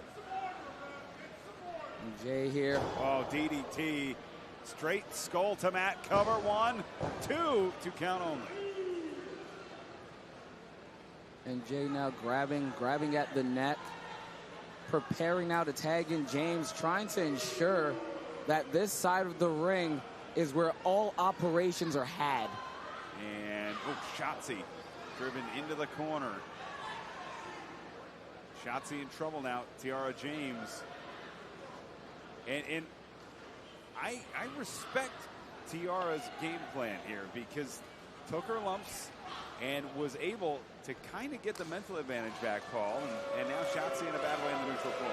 I'm always very critical of her attitude. Not my favorite thing in the world, but I'll never take away from her ability in that ring. Her athleticism and her strength, very underrated, on display here, so it's working for her. Cover, 2 count there. I had the opportunity to see Tiara James in the beginning of her training process for professional wrestling. Everything came so easily to her. Every hold, every maneuver, such natural strength, understood exactly how to maneuver, what was necessary to find victory, understood grips and holds. And this is an individual who is very proud of the fact that she has that natural ability. And the shots to the obliques break the side headlock. Back elbow sends Shotzi back down to the mat. Tiara James unrelenting, grabbing a hold of the ankle. And the tag is made. Emily wasn't paying attention, and Tiara just threw a fit right there. So I don't know how cohesive these two are, but that certainly was. And the leg hook, 2. And a slight miscommunication. Paul, to your point, could have been a 3 maybe if the 1, 2. If that tag would have been a little quick, a little crisper. Yay there. Understanding the scenario now, I don't know about previously, but fully understanding the scenario now, they have to wear out Shotzi while they have her. If Priscilla Kelly gets an opportunity in there, it's going to be a whole different type of contest. Yeah, fans coming alive here in Rahway. Priscilla Kelly on the outside, wound up and ready to go if Shotzi can make the tag. But that looking less and less likely, Paul, as Tiara James keeps Shotzi in dead center of the ring. Yeah, it just seems like a momentary hiccup there earlier with the screaming from Tiara. She certainly has the ability to lose her cool, but showing right here that when she has her focus, Shotzi's going to be in a lot of trouble. Tiara James now ensuring that a tag is not possible, trying to keep this ring split in half, tag team basics being utilized. It's a great event. And Shotzi trying to fight out of this clutch here. Shots again to the obliques, off the ropes. And it's Shotzi. Oh, into the spine buster. Leg hooked, 2. And it looked like a little bit of an unforced error. A great counter from Kiara, 2. Excuse me, Tiara as Shotzi with stack, 2. Shotzi looked like she went up for something. And Tiara just got her with that spine buster. This is frustrating for James. We've seen Tiara James win matches utilizing that spine to the pine. So this is a point now that's not great for her. But staying on top of Shotzi here, Paul, it is Tiara. Oh, again, smartly just bringing Shotzi back. Wait a minute. Separation. Oh, boy, Shotzi has an opening.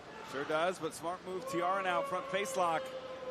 In between Priscilla and Shotzi here, brother. Front face lock, getting into the corner. Shotzi in a bad way. Tiara James from this position loves to utilize a take on the gut buster she likes to call the humble her. And Tiara charging into and home. Shoulder to post. Missed in a huge way, and now Shotzi has that opportunity she has been desperate for. Does she have enough will to get to that corner? James, thinking about the end game there, was probably a touch premature in that determination. Now Shotzi has an opportunity. Does Shotzi know just how close she is right now to Priscilla Kelly? The eyes up, hand out, tag is made. Priscilla Kelly in. James in danger, no. And a big forearm there. Priscilla Kelly just wiping out Tiara James there. And the forearm connects, quick kicks, great sequence there, the knee to the jaw. It's Priscilla Kelly, spin out. The clutch into the lariat. 2, could it be? No. No, and Emily J was just about to leap in there. She didn't have the time. It was up to Tiara to keep it alive. She does. But now Priscilla looking for that tag, but Shotzi's still down. The power of Tiara James, and oh no. Oh, and here comes Priscilla Kelly. Firewoman's carry position. Tiara James kicked in the midsection. Looking for the Irish whip, gets it into the corner. It is James now, tag made, Emily J. And rolling through, Emily J with the face buster. And into the stack, the cover, 2. And the stunner looking stunned here after Priscilla able to get that shoulder up. And this one's just, it's kind of getting down to the nitty-gritty here. It is on the stunner from the stunner. It's almost become a game of attrition. 2, and Shotzi able to break things up. But you see, Shotzi, Brother Greatness, was just a little bit slower than she was earlier in the match. We are getting into the nitty-gritty. James again, shoulder meeting that post. Terrible situation. Kelly and Blackheart have an opportunity. Tag made here. Shotzi back in. Kick up stairs. Whoa! Question mark kick from Shotzi Blackheart. And it's Priscilla delivering to the spine there. And Blackheart now, Paul, sizing up Emily J. Here we go. Ooh. Goes through the second and the bottom rope and came in like a javelin and was on the money. What a collision. Jay completely crushed. Found a nightmare. And right now, Kelly and Blackheart, they're going to have to capitalize. And the tag is made. Remember, Blackheart a little bit worn down. It's Kelly and Blackheart. Great combination there. Powerbomb neck breaker. Cover. 2. Got it. Here are your winners, Priscilla Kelly and Shotzi Blackheart. And what a victory for Kelly and Blackheart in this great confrontation, Paul. Yeah, I mean, we talked about high school back in the day with those different groups of people. It looks like the Outcasts were the one to win here tonight, but let's take a look at this replay and the impact on the combination. Got it flush, got the win, and one for the loners like us. That's right.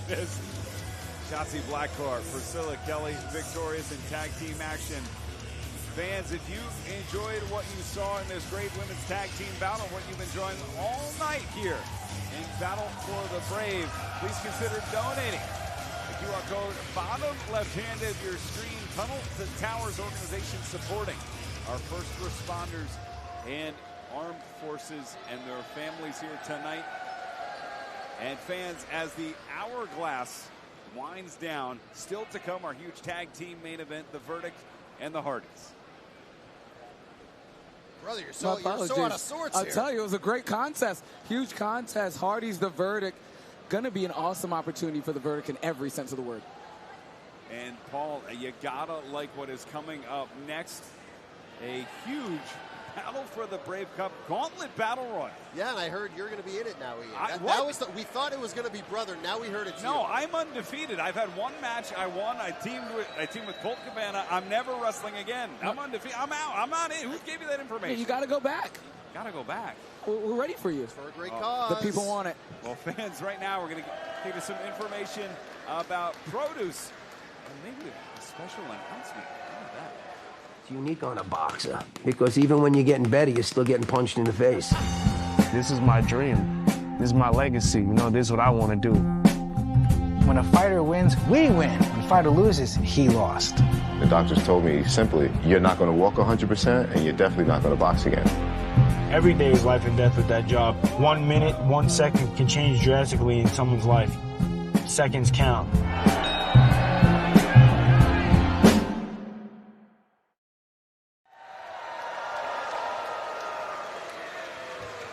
This is the Battle for the Brave Memorial Cup Gauntlet match. The match starts off with 2 competitors. Every 60 seconds, there will be another entrant. The final 2 competitors will have a one-fall match to crown the winner of the Battle for the Brave Memorial Cup.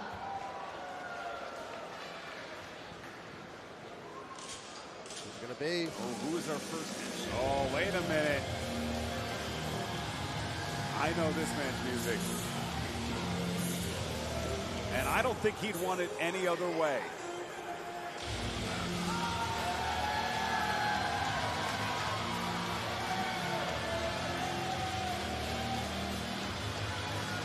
Introducing the first competitor from Rutherford, New Jersey.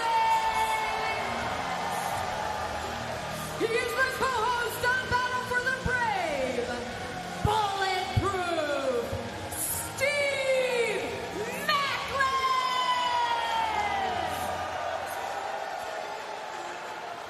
There's only about 2 other people that would get this kind of reception in New Jersey. And the boss isn't walking through that door, Paul. No, he is not, but Steve Maclin certainly is. Boots to the ground type of man. Has shown that in so many different ways in his life, whether it's military career or professional wrestling. And you are right, if there was anybody who would ever volunteer in this type of match to go #1, it would be Steve Maclin. A great man of a quality spirit. We could talk about his abilities in the ring, everything he's done, the accomplishments. But the fact that this man took the time out of his heart, took the time out of his schedule to ensure that we're able to give back to the people who give so much. Nothing but love and respect to Steve Maclin. Steve Maclin served our country in the United States Marine Corps, pursuing a career in professional wrestling up at the top of the mountain. There you see a great moment, Jade Chung and Steve Maclin, top of the mountain in TNA, becoming their world champion. This music familiar. Is it who I think it's going to be? Entrant number 2 from Dayton, Ohio, representing the Rascalz, Zachary Wentz. It sure is Zachary Wentz, the 3rd member of the Rascalz. Zachary Wentz trying to do something very significant, ensure that the Rascalz run out of here with nothing but W's. W's on W's. Victorious earlier tonight in our triple threat tag team bout, Paul. But such a strong win earlier. But for him here, showing #2, I mean, there have been number 2 winners over the years in this type of match, this type of gauntlet, but even though it's every 60 seconds, this is going to be very, very difficult for him to pull off. It certainly is.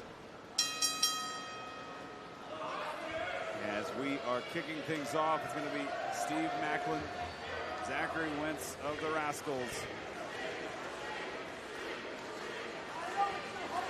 I've known Steve Maclin so long that I have him in my phone as Tommy Maclin, his original name when he entered professional wrestling. I'm proud of this man. I've seen his journey. Well, I'm jealous because he's not in my phone. So you got me there. And right now, this is going to be the beginning of a very long war of attrition for both Wentz and Maclin. This is going to be an interesting way to begin. Yeah, brother, have you ever been in a match like this? I've been in several gauntlets, battle royals, and several situations where individuals are entering, and I've done it early, and I tell you, I've never won one. Well, yeah, your lower center of gravity didn't work out for you. Look at that, giving a little there. It's great for the first 3 people that walk in. When you get to the 4th and the 5th and you get winded and beaten up, you're going to get ejected in some fashion. Well, I definitely would agree that of a 12-person gauntlet, number 12 is probably the optimal number to draw. Tag made, although, sometimes you see the last man enter get eliminated quickly because, whoa, wait a minute. Muzzles aren't quite fired up yet. That was so smooth, and the fact that he, yeah. You know what that was. Oh! Turnabout's fair play, and now the chops, they're flying in. Oh, wait a minute. The countdown. We await our 3rd entrant. And the shots to the oblique as Zachary Wentz continues to unload on Steve Maclin as we await our 3rd competitor here. Whoa! Entrant number 3, Ray Jazz! I can't believe he left the Jersey Shore to come do this, but if he's going to come here and do it, you know he wants to go in there and win. Wow, representing the FBI, Ray Jazz. Oh, big clothesline here. And representing NYU. Absolutely. Ray Jazz and I share that in common. He was a star wrestler at NYU. Great Division III athlete. Oh, in the UAA. All-time wins leader at NYU in amateur wrestling. Incredible. And look at Ray going up top. And, you can see him at Jenkinson's when he's not in the professional wrestling ring. Usually wherever Ray Jazz goes, he's loathed, but he's home. So the people here love him. Oh, great rolling cradle, almost a rolling La Magistral into a stalling back suplex. And I can translate that for you, Brother Greatness. I'm Italian, but I'd get kicked off the air. I'd get this charity event shut down.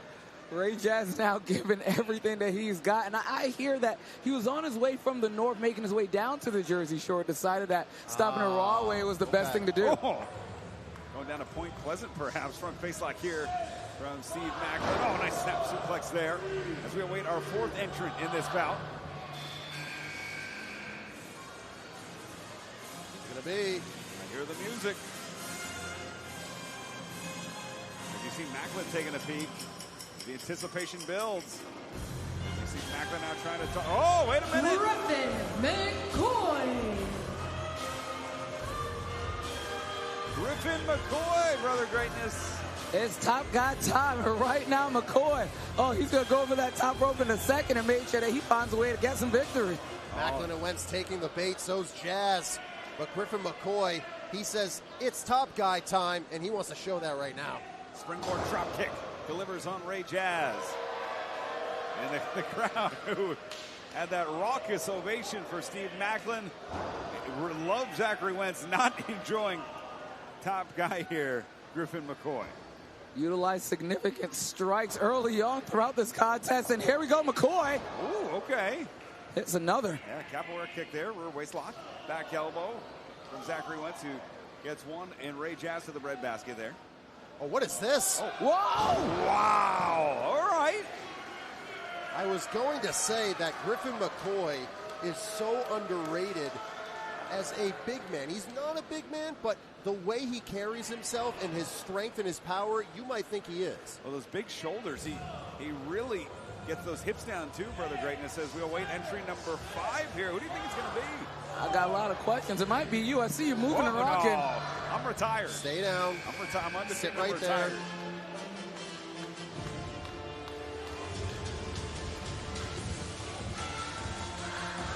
Oh. Brent Oakley. Brent Oakley, the captain. Out here ready to show off and show out.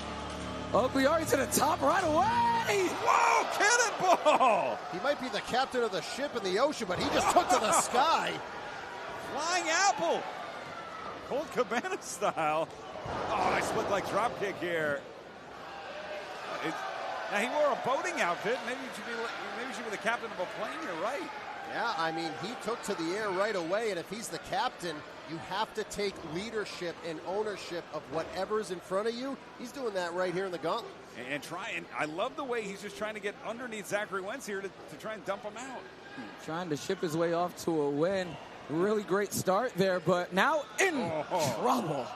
And Wentz here, rolling through, snapping through. Ooh, wow. And I'll tell you what, this is such a huge event.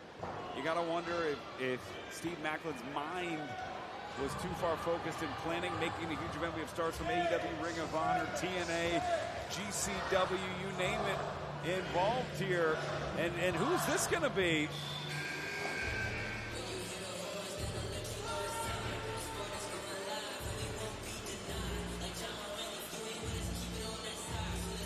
See Oakley taking a look down the aisle. Whoa! BDE. Well, BDE, bit of a wild card here. Yeah, but sometimes with a wild card, it's the exact hand you want to play, and that's what he's doing after that impressive athletic display. Wow! And follows it up with a super kick. And planting Griffin McCoy there, looking to get Brent Oakley out. Oakley. Oh, he might go. Ooh, getting close. Look at the feet almost touching here. Great camera shot. And look at this. No additional bonus for the first elimination, but fans, you can donate right now. You can give a nice bonus to the athletes here. Battle for the Brave, Tunnel to Towers. That QR code, the bottom left-hand side of your screen. Look at that, BDE. Oh, Maclin. Maclin was in trouble there. He quickly realized what was happening to Brother Greatness. And Maclin realized where he was, decided instead of climbing up, he needed to climb down them ropes. A momentary lapse. I think that's the advantage you have coming in later in the bouts as we await entry number 7 in this bout.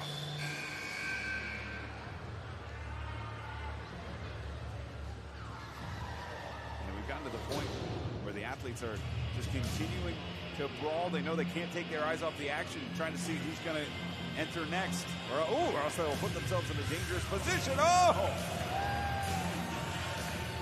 Alec Odin. Well, cowboy up. We talked about the 04 Red Sox earlier. Alec Odin looking to do that here. And this is a monster of a human being. This powerhouse Alec Odin in here. And BDE going for a ride there. Quick check with the eye test. Alec Odin might be the largest individual currently in this squared circle. And wow! Down goes Griffin McCoy. Yeah, Ray's looking hesitant. And I know Ray, he is a vicious athlete. He usually doesn't hesitate. No. Oh, look at that. Nice kick there. Maybe he was just picking his spot. And slipped right off him, hit a drop kick. Yeah, nice drop kick there. And Ray Jazz. Waist lock here. Nice standing switch. Odin sending Jazz out. And Maclin. Friendly fire there. He's going to hang on. Uh-oh. And look at this. Alec Odin up and over. Ray Jazz looking to connect. And oh, there goes Jazz. Ray Jazz has been eliminated. He's off the DJs after that. Oh. And the double bicep in celebration from Odin, who takes the super kick from Zachary Wentz. Whoa, wait a minute. Steve Gipke. Now, Steve Gipke's a man I've had my eyes on for the last couple of years. An intriguing prospect who continues to get bigger, stronger, faster, and more experienced. And if there's somebody who could neutralize a monster like Odin, this is certainly the guy. Look at this. Two grown men, one in the hands and one on the shoulders. The power! Oh, and absolutely no struggle on the part of Gibkin, and this is a smart move right here. Yeah, I mean, even if you're enemies, you realize you got to work together here with somebody like this in the ring. You can't allow the largest man in the ring to be there near the end. You do not want to be looking at someone toe-to-toe because you can't reach them face-to-face. Right. Oh, up, over! They're both out. Brent Oakley and Griffin McCoy have been eliminated. Oh, we're about to see Godzilla and Mothra right here. Oh, no. Oh, and you feel the anticipation building as our next competitor is on their way. Who's going to step to this? Wait a minute. No way! Well, that'll do. Kris Statlander! The woman that became the AEW Women's World Champion at All Out last year. The creative pros, star pupils, right at home here in Rahway. And if there's anybody who could take it to two monsters, it's Kris Statlander. Oh, no. No, Kris, no! Oh. I stand corrected. I'm glad you're standing because that isn't. And nobody moves. Keep key. Odin, nobody moves. Swing and a miss. And it's Gibkin and Odin down. And everybody. Yeah, neutralizing each other are these two. But look at, they're already back up. Oh, these behemoths are duking it out on the ropes. Wait a minute. Statlander. Statlander's got him up. And they're out. Unbelievable. Alec Odin and Steve Gibkin have been eliminated. And Kris Statlander, the former. Oh, just tossing Maclin. She's not done. She's not done. She's not done. Oh! BD going for a ride. Zachary wins. Look at that piece. Uh-oh. And Statlander as we await our next competitor. Oh!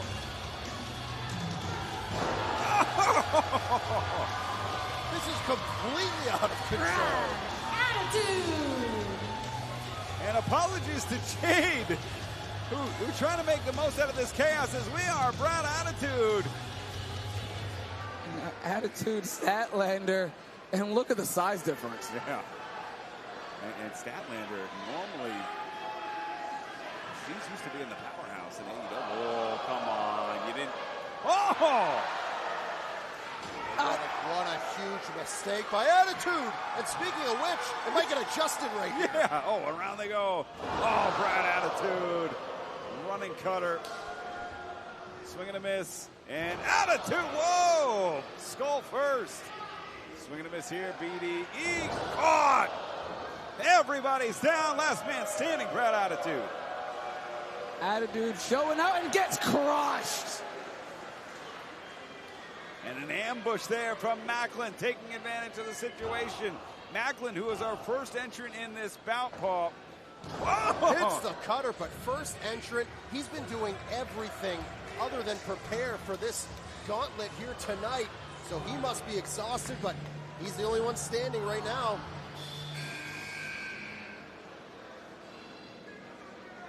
And we are at number 11. Oh. Yes, indeed. Joey Janela. Forget about Brad Attitude. This is Bad Attitude. The bad boy is here. And look at this. It is Janela. No love lost between Maclin and Janela, dating back to their time breaking in New Jersey. And Brad Attitude. Big boot there. And it is Wentz who's caught. And Janela, baby. Second rope on the inside. To the sky! Whoa! Sticks the landing. The bad boy making an instant impact. Oh, and you talk about history. These two, Janela and Statlander, know each other oh so well. I got to call a couple of their classics back in the day. Awesome to see them go toe-to-toe right here at Battle for the Brave. Swing and a miss. Oh, waist-lock into the German suplex there. But Statlander right back to her feet. And it's Statlander. German suplex high on the shoulder. That caught Janela. Oh. Throws right back. Front face lock here. And wait a minute, counter. Statlander with a suplex. But who's going to make their entry here? It is our final competitor, entry number 12. Who can it be?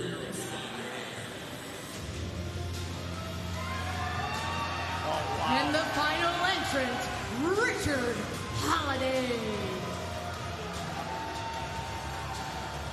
Well, a man for years, projected as a blue chip prospect, fulfilling that prophecy and that destiny here. Wait a minute, Brad, attitude, oh goodness. And it's all legal. Oh, it certainly is. The master of the signature move, and we're seeing it again.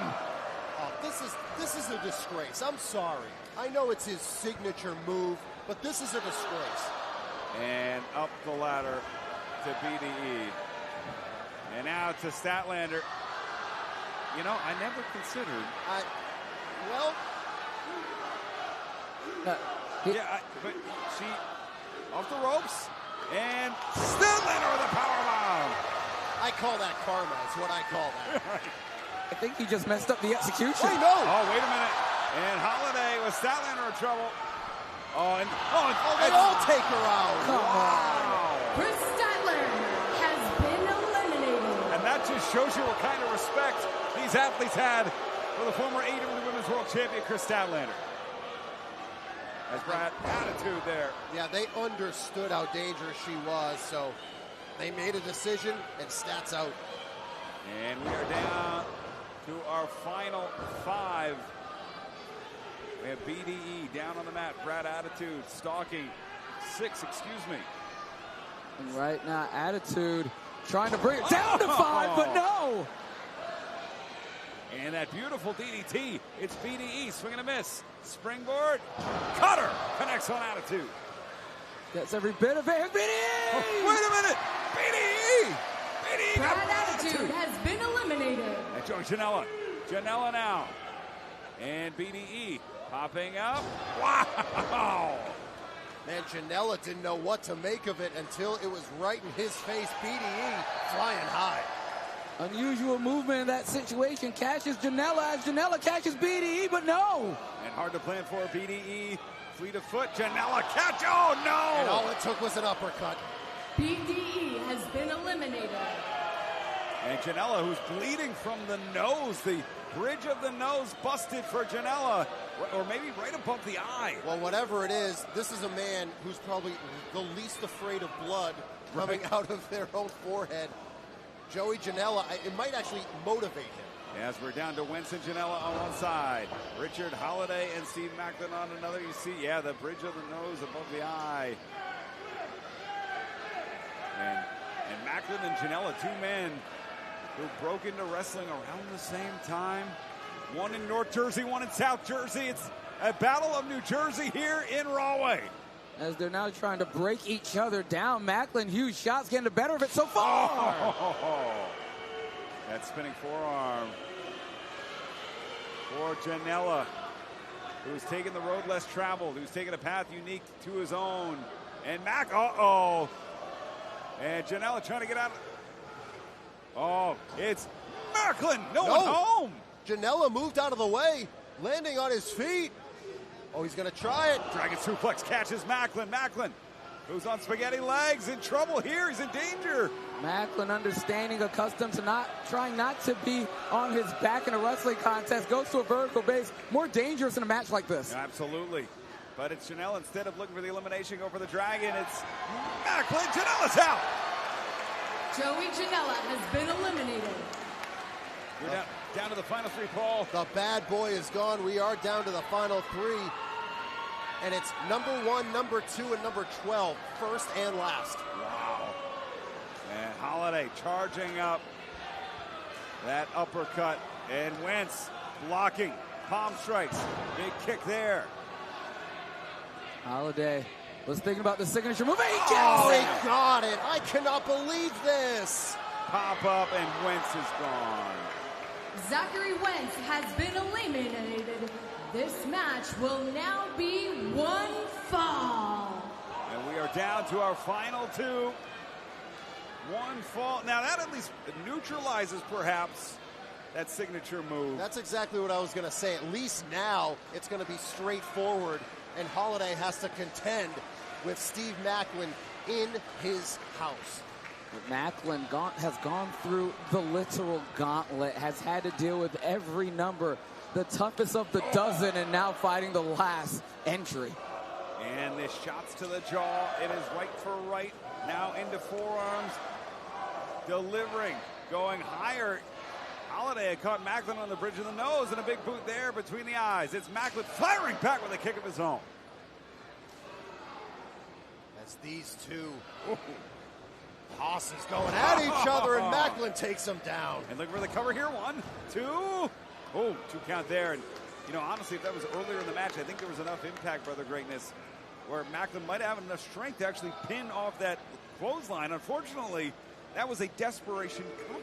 Now, there's two situations that are working against Maclin. First of all, his level of exhaustion. He's fought throughout the entirety of this contest with people with differing levels of fatigue. Number two, you had to switch from trying to toss someone over the top rope to having to focus on acquiring a pinfall. These are difficult situations physically and psychologically. And Paul, it is Holliday who's stepping right up to the test, not afraid to go blow for blow with Maclin. Ooh, he isn't, but he is always thinking of that next 2, 3, 4 steps and how to take a shortcut. But Steve Maclin throwing up the roadblock, saying there's not going to be any shortcuts here. And that Buseku knee to the chest staggers Holliday, who's now perched on that second rope on the inside. You see the pain Macklin's in, delivering those shots high on the breastplate. The body of Maclin going through it. It likely doesn't want to keep moving, but the brain is not going to give out. The body might, but the brain won't. And a struggle here as Maclin wants to superplex Paul, but it's Holliday who's biting the ear. You see what I'm talking about with this guy? Getting admonished by the ref. He knows how to take those shortcuts.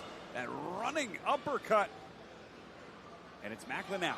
Going back, looking for another superplex attempt here. Will he get it? The front facelock is in. Oh, countered. Countered in midair. I think they both got the worst. Yeah. Oh, and that running cutter. And Holliday. And Maclin staggered. Oh, what disrespect. No, come on.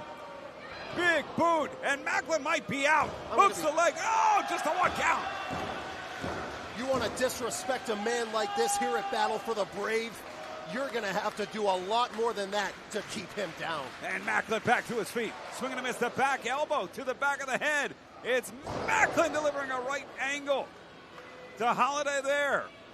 Maclin in firm control now. That disrespect gave him exactly what he needed. Oh, and the bulldog in the center of the ring. This is Macklin's time. This is his moment. This is his house, and he's going to keep it clean. He wants to be the one to run the gauntlet. Well, and Maclin will do exactly that. Our first entrant in the Tree of Woe. We all know what comes next here. As Maclin charges in and gets Holliday. He tried it earlier on Janela, got it on Holliday. 2-0. Kick out Holliday. Say what you will about him. He has tenacity. He has fortitude. He's a major blue chip opportunity for anyone to gather in. There's a reason that he has gathered respect despite the decisions that he makes. I think he's fighting for ego, pure and simple. I think that's the only thing that drives him and is carrying him here, and that's not what Steve Macklin's about. No, the front face lock here as Maclin, who has led this great event, swinging a miss. Oh, almost connected with our referee. No! No, no, no, and Holliday, oh, goodness. Oh, I am going to be sick. 2, 3.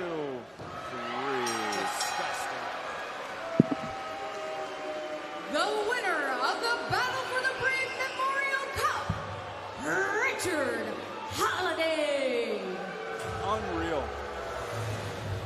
Oh, and look, Deonna Purrazzo, who is the partner of Steve Maclin, who asked what happened, but bringing this cup out. They organized this event together.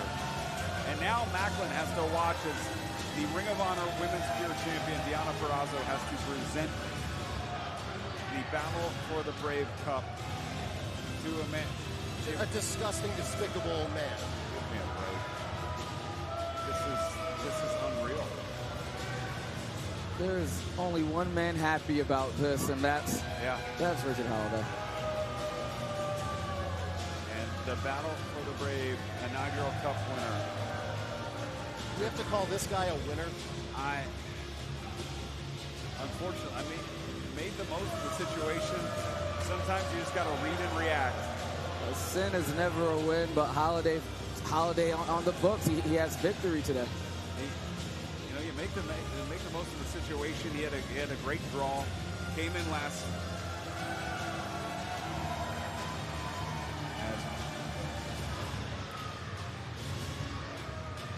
As we take a look at our winner, and then almost a karmic situation,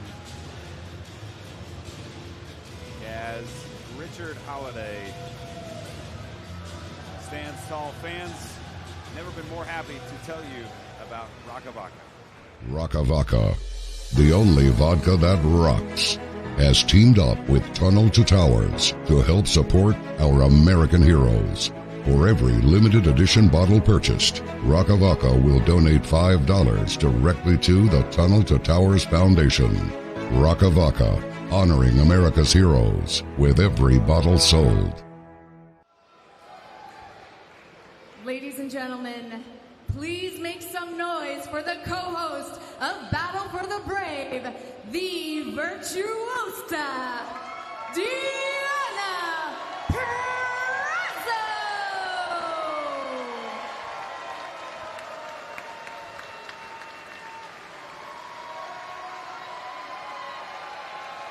Well, Deonna Purrazzo, current Ring of Honor Women's Pure Champion. Helping put this great out. What's up, Rahway? This is the third host of Battle of the Brave, our partner, Josh Letton.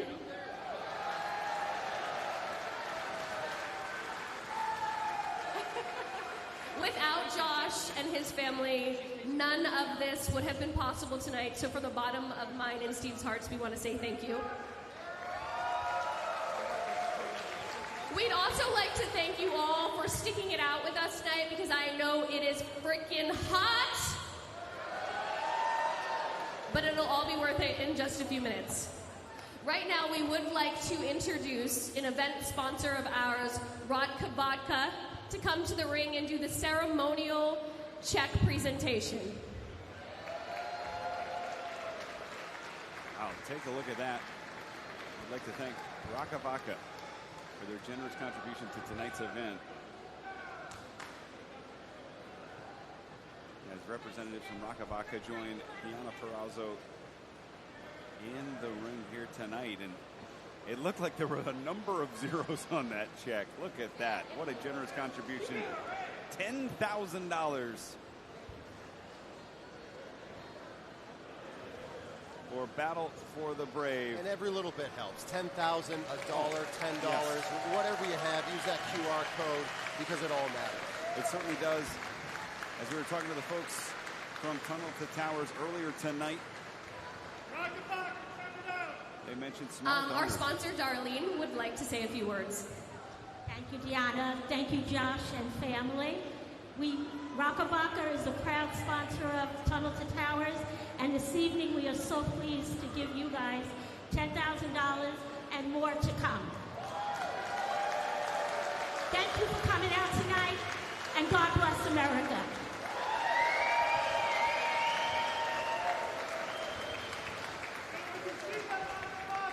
At the stores, make sure you go and buy a bottle, because every bottle of Tunnel Towers gets $5 donated.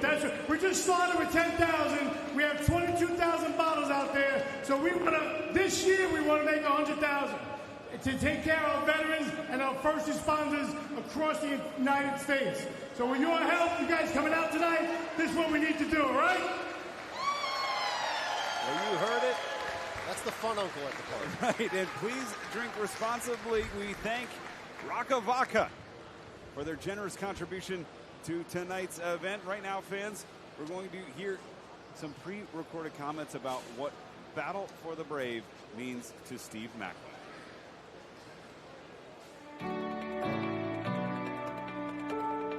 My name is Stephen Kubrick. I wrestle as Steve Maclin in TNA.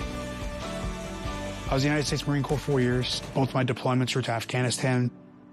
Adapting back to civilian life, I've watched as a lot of my friends have struggled. T2T is helping thousands of veterans, and the number just keeps growing. And the $11 a month that you see on those ads, it goes a long way. It helps veterans get back to real life, whether it's smart homes or just getting back to normal life with recovery and becoming back to civilian world. Americans shouldn't stand for their heroes sleeping on the streets. Across this great country, there are thousands of veterans with no place to call home. They deserve better. The Tunnel to Towers Foundation is committed to eradicating veteran homelessness by providing housing and critical services. So please help by donating $11 a month at t2t.org. The Tunnel to Towers Foundation. Let us do good. It is main event time. Ladies and gentlemen, this is your main event of the evening.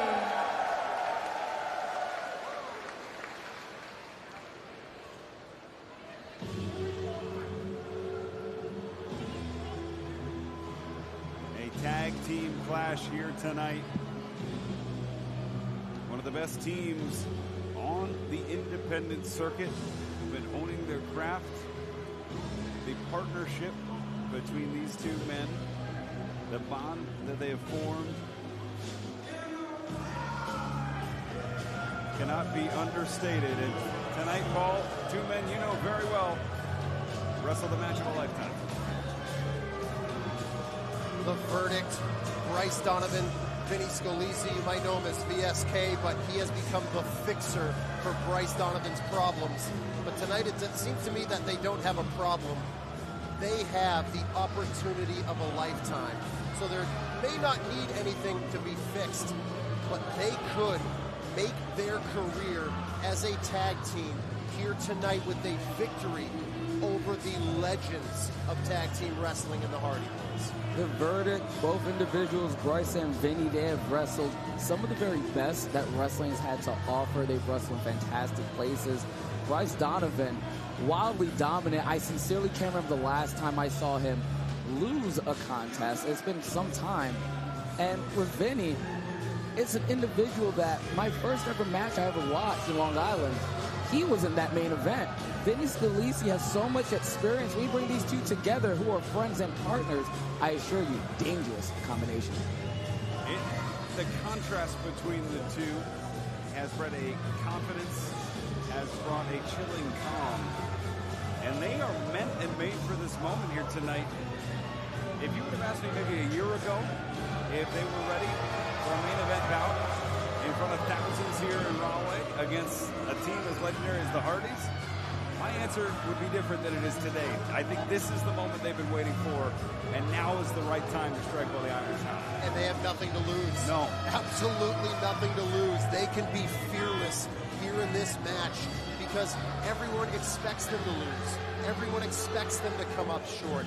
But they're the ones that know that they can shock the world here tonight and show everyone that they have arrived in tag team wrestling.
is on their feet. There is not a soul sitting.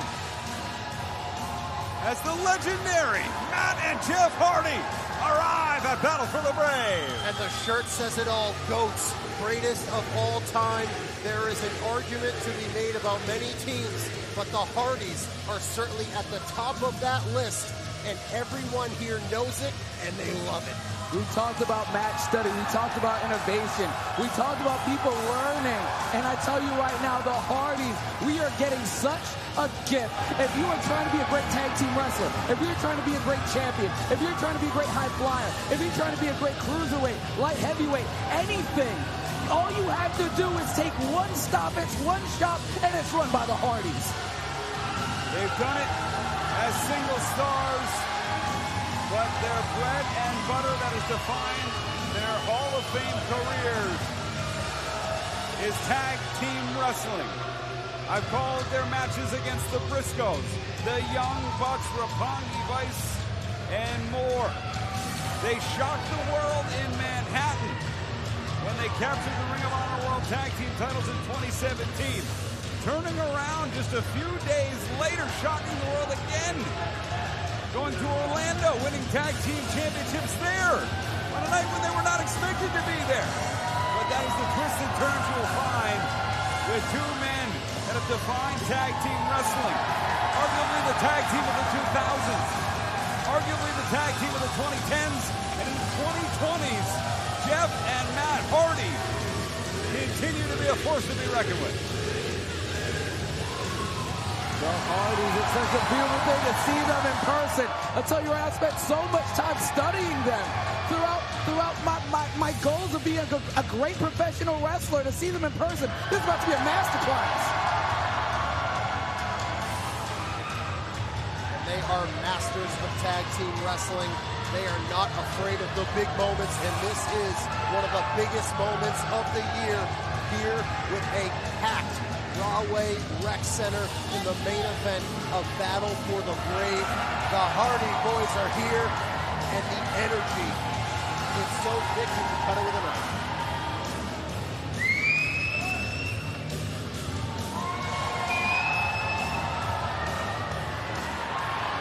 What anticipation. And there's no better to introduce our main event here tonight than Jade Chung, our ring announcer. We'll take it to Jade for our main event introductions.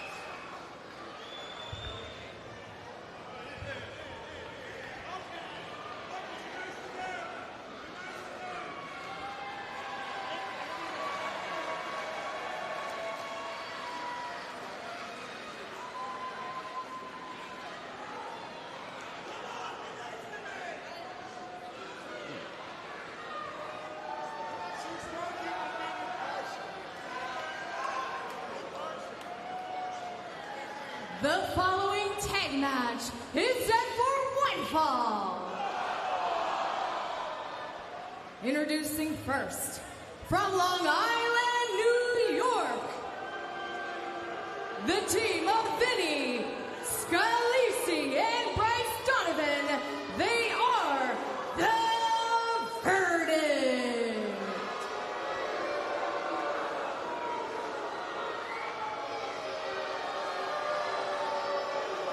Deafening booze here in Raleigh.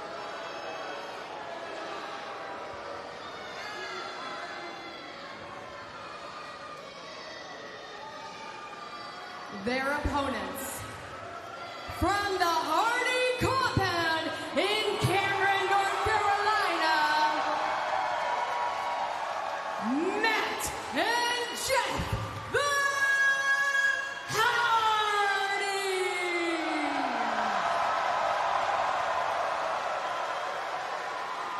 Unreal ovation as What?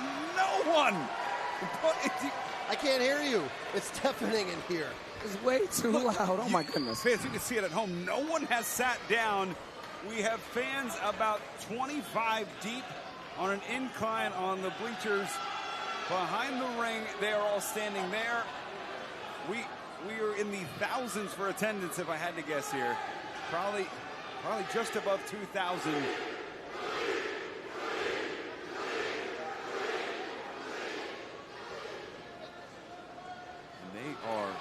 to witness one of the greatest tag teams of all time against a hungry team that would love nothing more than to take the Hardys down a peg and add a signature victory to their resume.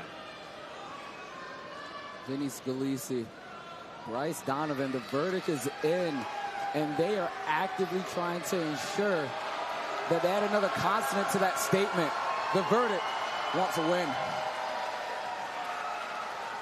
This is unreal, Paul. Everyone has sat down. It's incredible, and the poise of Scalise and Donovan is going to be truly tested. We talked about how the Hardys aren't afraid of the bright lights. I don't think Scalise and Donovan are, but it might be just a hair intimidating here.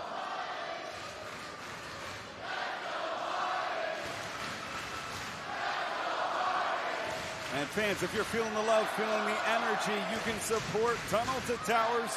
Bottom left, we appreciate your support all night during this Battle for the Brave broadcast here at the Rahway Rec Center. It's been our pleasure providing you some of the best action with athletes from across the professional wrestling world representing many major organizations, all in support of Tunnel to Towers. I don't like this, but I understand why Scalise's doing it. It's like in basketball, if the team is against, if the crowd's against you, you got to hit a quick shot to do something to turn the tides. And Scalise and Bryce, this is a tidal wave, so they need to think of any little clever thing they can do to try to stop the Hardys' momentum before it even starts. Right. When you're in a situation that feels like an away game, momentum begins immediately for the individuals who are most supported by the audience. The best thing the verdict can do is slow that prior to any kind of action. And Conor elbow tie-up to start things. It's Matt Hardy. It was a bit of a reach advantage, a couple inches on a height advantage here. Scalise, though, not unfamiliar with fighting as sort of the more diminutive man in the match. Vinny Scalise, so many years of experience, has faced so many individuals. Well, but maybe deleted here based on what Matt Hardy's saying. So this is a fun moment for me. I can acknowledge it this time because the last time I called a Matt Hardy match and he did that, there was a legal hold. I'm referencing that. So deleting from Matt Hardy. I felt good to say that. It felt good to recognize what was on the screen this time. Well, at least you can enjoy the moment. We're all enjoying the moment here in this huge main event. Scalise clearly enjoying himself right now with this standing side headlock. But he might need to take in the moment because the Hardys, they can just rip it away from him. And a wrist lock there. And it is Matt Hardy. Oh, shoulder to shoulder. Going to town here. And almost working like a pump now. Here, Brother Greatness. Really understands how to rip an arm to shambles. Here goes Jeff. It's like the Beatles are here. It's unbelievable. Oh, here we go. Jeff Hardy. Oh, big elbow there. And I saw Brother Greatness doing the Jeff Hardy dance as he was walking into the building here tonight, so I know you're excited to see Jeff Hardy get in there. Oh, to say the very least, whether he's singing, whether he's wrestling, whether he's at the cookout with us, enjoying a nice macaroni pie, I tell you right now, Jeff Hardy, he's always someone you want to have around. I'm so happy we get to see him compete. Oh, and a big shot to the midsection. Now, are you putting mustard in the egg salad at the cookout? Is that? See, I'm worried about the potato salad. That's okay. A little paprika. Oh, okay. As Jeff Hardy, and Jeff Hardy now. And he always puts some spice in it no matter what he does. Oh, it certainly does. I know he's watching here. Caprice, of course, came up in Omega with the Hardys. Jeff, a mentor to Caprice, as my longtime broadcast colleague broke into professional wrestling. Tag mate, I know he's watching here tonight, shouting him out. I absolutely love it. Shout out to Caprice. I miss you, brother. As Matt Hardy, look at this. And Matt Hardy, look at that, the big elbow here. And fans, it remains electric. No one has sat down. You can see it with your own eyes here for our main event. Nice shoulder tackle there. And if you, again, are feeling the energy, feeling the love, share some of that. Bottom left-hand corner, scan to donate to Tunnel to Towers as they present Battle for the Brave. As the tag is made for the first time, we're seeing Donovan. Whoa, hip toss there. We saw Donovan. Donovan, a towering figure, but Matt Hardy has been in the ring with some of the most towering figures in all of wrestling, so not going to back down, and Donovan ran right into that trap. Tag made. I think back to his battle with my good friend Paul White. Oh, goodness. Jeff Hardy won. Just a 1 count there. And right now you're seeing Bryce. He runs in, and that's typically not something Donovan does. He typically likes to begin a contest by easing his way in, setting a standard of pace. But in this situation, with this audience in this legendary space, he ran in, and it was a poor mistake. And no one home there for Jeff Hardy as Donovan now into the corner. And you're right, an unforced error for Jeff Hardy as the verdict going to work now, Paul. Yeah, Bryce Donovan to add on to your point, Brother Greatness, very plotting. And that's the keyword, plot. Because Vinny Scalise and Bryce Donovan always have plans, they have plots, they have ideas to try to get ahead here, and they've certainly done that here on Jeff Hardy. And Vinny Scalise. Oh, come on. Yeah, no. No.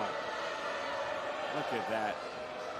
Well, you're not even doing it right, Bryce. And of course, Whisper in the Wind's going to get countered. And the man, and that one backfired in a big way, and now Jeff Hardy going to make them pay for that mocking. Yeah, tag made. And Matt Hardy with a big clothesline there, and another. And it's Hardy sending Donovan into the corner. Oh.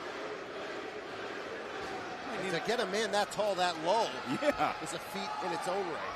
Might need a new button with all that deleting. Ooh, into the corner here. I need a new button, maybe get it voice activated. I don't know. It must be a voice activation. That's why everybody's saying it. Yeah. And Matt Hardy focusing on the legal man. Bryce Donovan here. Kick to the midsection. Oh! No one home for the twist of fate. Instead, it's Bryce Donovan who smartly makes the tag. Good move there. Jeff Hardy wiped out BSK. Frog splash. Big time. Is this Cover. 2. No.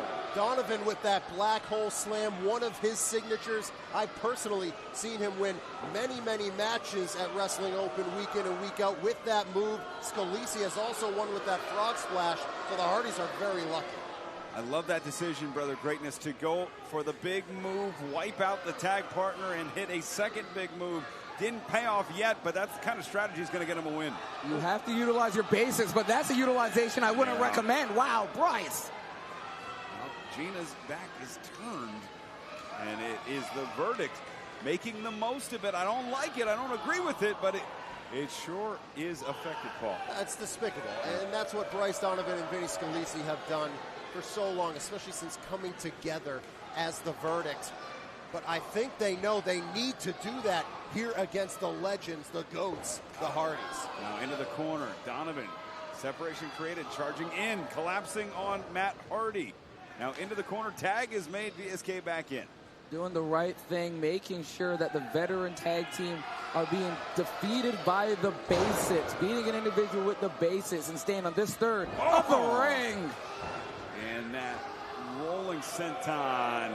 Yeah, you're in great shape, but you have a legend down. Cover 1, 2, and yeah, I gotta blame that on the pose. Yeah, that's the ego, and that is wanting to not only beat the legends and show that you belong, but humiliate them along the way. It's about more than just a victory. It's about showing them up. Oh, come on. And again, referee Gina's back turn. And what a shame. Cover coming. Now 1, 2. That's a good heat check cover there. Forcing Matt Hardy. Oh, now going up the nostrils. Not allowed here. Gina catching that. Matt Hardy right now. The blood, the oxygen. Difficult to move around here. Caught in this submission, but finds a vertical base. And back up. And eyes locked on Brother Jeff, but it is Matt. The clubbing forearm. Now into the corner. Tag is made. And Bryce Donovan with a big right hand. Big shot right now. Bryce Donovan again getting firm control, and this is the situation. This is the pace that I thought Bryce was going to go for from the beginning of the match. He's gone back to his standard. And the hammer elbows now with his neck vice here. And this is where the wear and tear over the years of the Hardy Boys is coming into play. Because a simple neck wrench like this is painful enough, but when you've had the neck injuries like Matt Hardy, it's devastating. And Jeff getting the crowd fired up, trying to get the adrenaline pumping, trying to get that noise going to the corner. Instead, it is Donovan who comes off the ropes. Oh, double clothesline, the counter sends both men down. Matt Hardy was just barely able to get that arm up, but it was enough to give him hope to go make the tag. Donovan doesn't know where he is. He just went to the wrong corner. And you see Donovan now reorienting, finding Matt Hardy as both men have a decision to make. Do they fight each other or do they go for the tag? The choice has been made. The slobber knocker's begun and the slugs are flying. Shots across the cheek, now under the jaw. Big one from Donovan. And it's Hardy who connects. And Donovan swinging a miss. Matt Hardy, side effect. Down goes Donovan, and now Matt Hardy needs to feel the moment, live in it, get over there and make the tag to Jeff. The outstretched arm of BSK. Donovan finding his way. Matt Hardy needs to find Jeff. Tag to BSK, and in comes Jeff Hardy. Oh! Big clothesline there. Jeff Hardy, back elbow. BSK rattled. And oh, inside out. Yeah, flying, kicking in, assaulting. Here we go. And Hardy showing no signs of age here, looking like he did when he started back at Omega. He's making it look easy. Cover, 1, 2, no, 2 count there. As we mentioned, Vinny Scalise, so much experience in his own right. Might not be the same as the Hardys, but I tell you right now, he understands what is required to stay in these contests. But he's in trouble here. That front face Falcon Arrow. Leg hooked, cover 1, 2, and Donovan just in the nick of time. Is Donovan able to break it up, and now here's Matt Hardy. This thing breaking down in a hurry, but the Hardy Boys, they're no stranger to that. It might even make them better at this point. An Irish whip in the corner, wait a minute. And connects on BSK. Oh, but it's Donovan finding Matt Hardy there. Irish whip reversed, ooh. Gonna go for it again. Yes, indeed. This time connects on Donovan. Donovan in a bad way. 2-0-1 scenario. Whoa! Hardy and Donovan to the outside. Hardy's still up. Oh, no, right into that post. He collided. Right into that steel. And the twist of fate, no. The roll up, BSK, 1, 2. Oh! I thought that was it. That was so close. Would have been a raw way. Yeah, back fist there. Catches Donovan. Oh, no! Oh, come on! And BSK has Jeff Hardy staggered like no. a dude. Not like this. No! Oh, Donovan looking like he's seen a ghost. He thought that was it, but instead, Jeff Hardy back to life. Right there, Scalise. He had to do anything possible to find victory. Went down low and managed to not gather victory, at least not at this point. And the tag is made. Bryce Donovan in. Jeff Hardy in trouble. Oh, hand around the throat. Looking to send Hardy for a ride. Herm Goozle, the verdict ready. No, Jeff. Oh, Jeff with the counter. Donovan into the turnbuckle there. And BSK in trouble here. Oh, no, wait a minute. Well, how about that for karma? Turnabout fair play, and Jeff Hardy connects. Hardy's in control now. Whoa! Twist of fate. Oh, combination there. Scalise out the situation. Bryce Donovan might be next. And Matt Hardy, twist of fate on Donovan. Tag is made.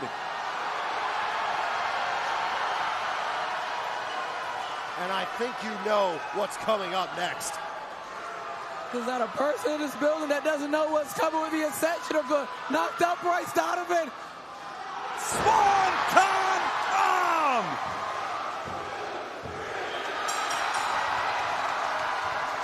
Here are your winners, the Hardys!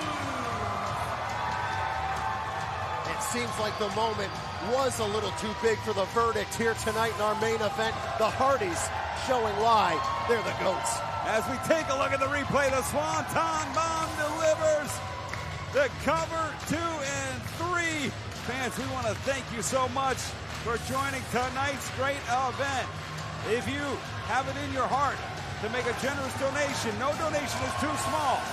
Use the QR code on the bottom left hand of your screen to donate to Tunnel to Towers, who brought to you Battle for the Brave here tonight. It's been a great night of action. I want to thank you all for joining us. For Paul Crockett, Brother Greatness, Omni, and Rick Abani. Happy wrestling, everybody. And thank you to Steve Maclin, Deonna Purrazzo, for putting on this great event. We appreciate your generosity. Thank you, fans. My name is Deonna Purrazzo, and I'm a professional wrestler. I want to use my spotlight to help teach UT because my husband was a combat veteran. Helping vets is so important because they're often the most disregarded people in our society. And so to be able to say, like, we see you, we see the sacrifice, we see the struggle you go through to support us in our scariest moments, that deserves to be celebrated. That deserves to be honored.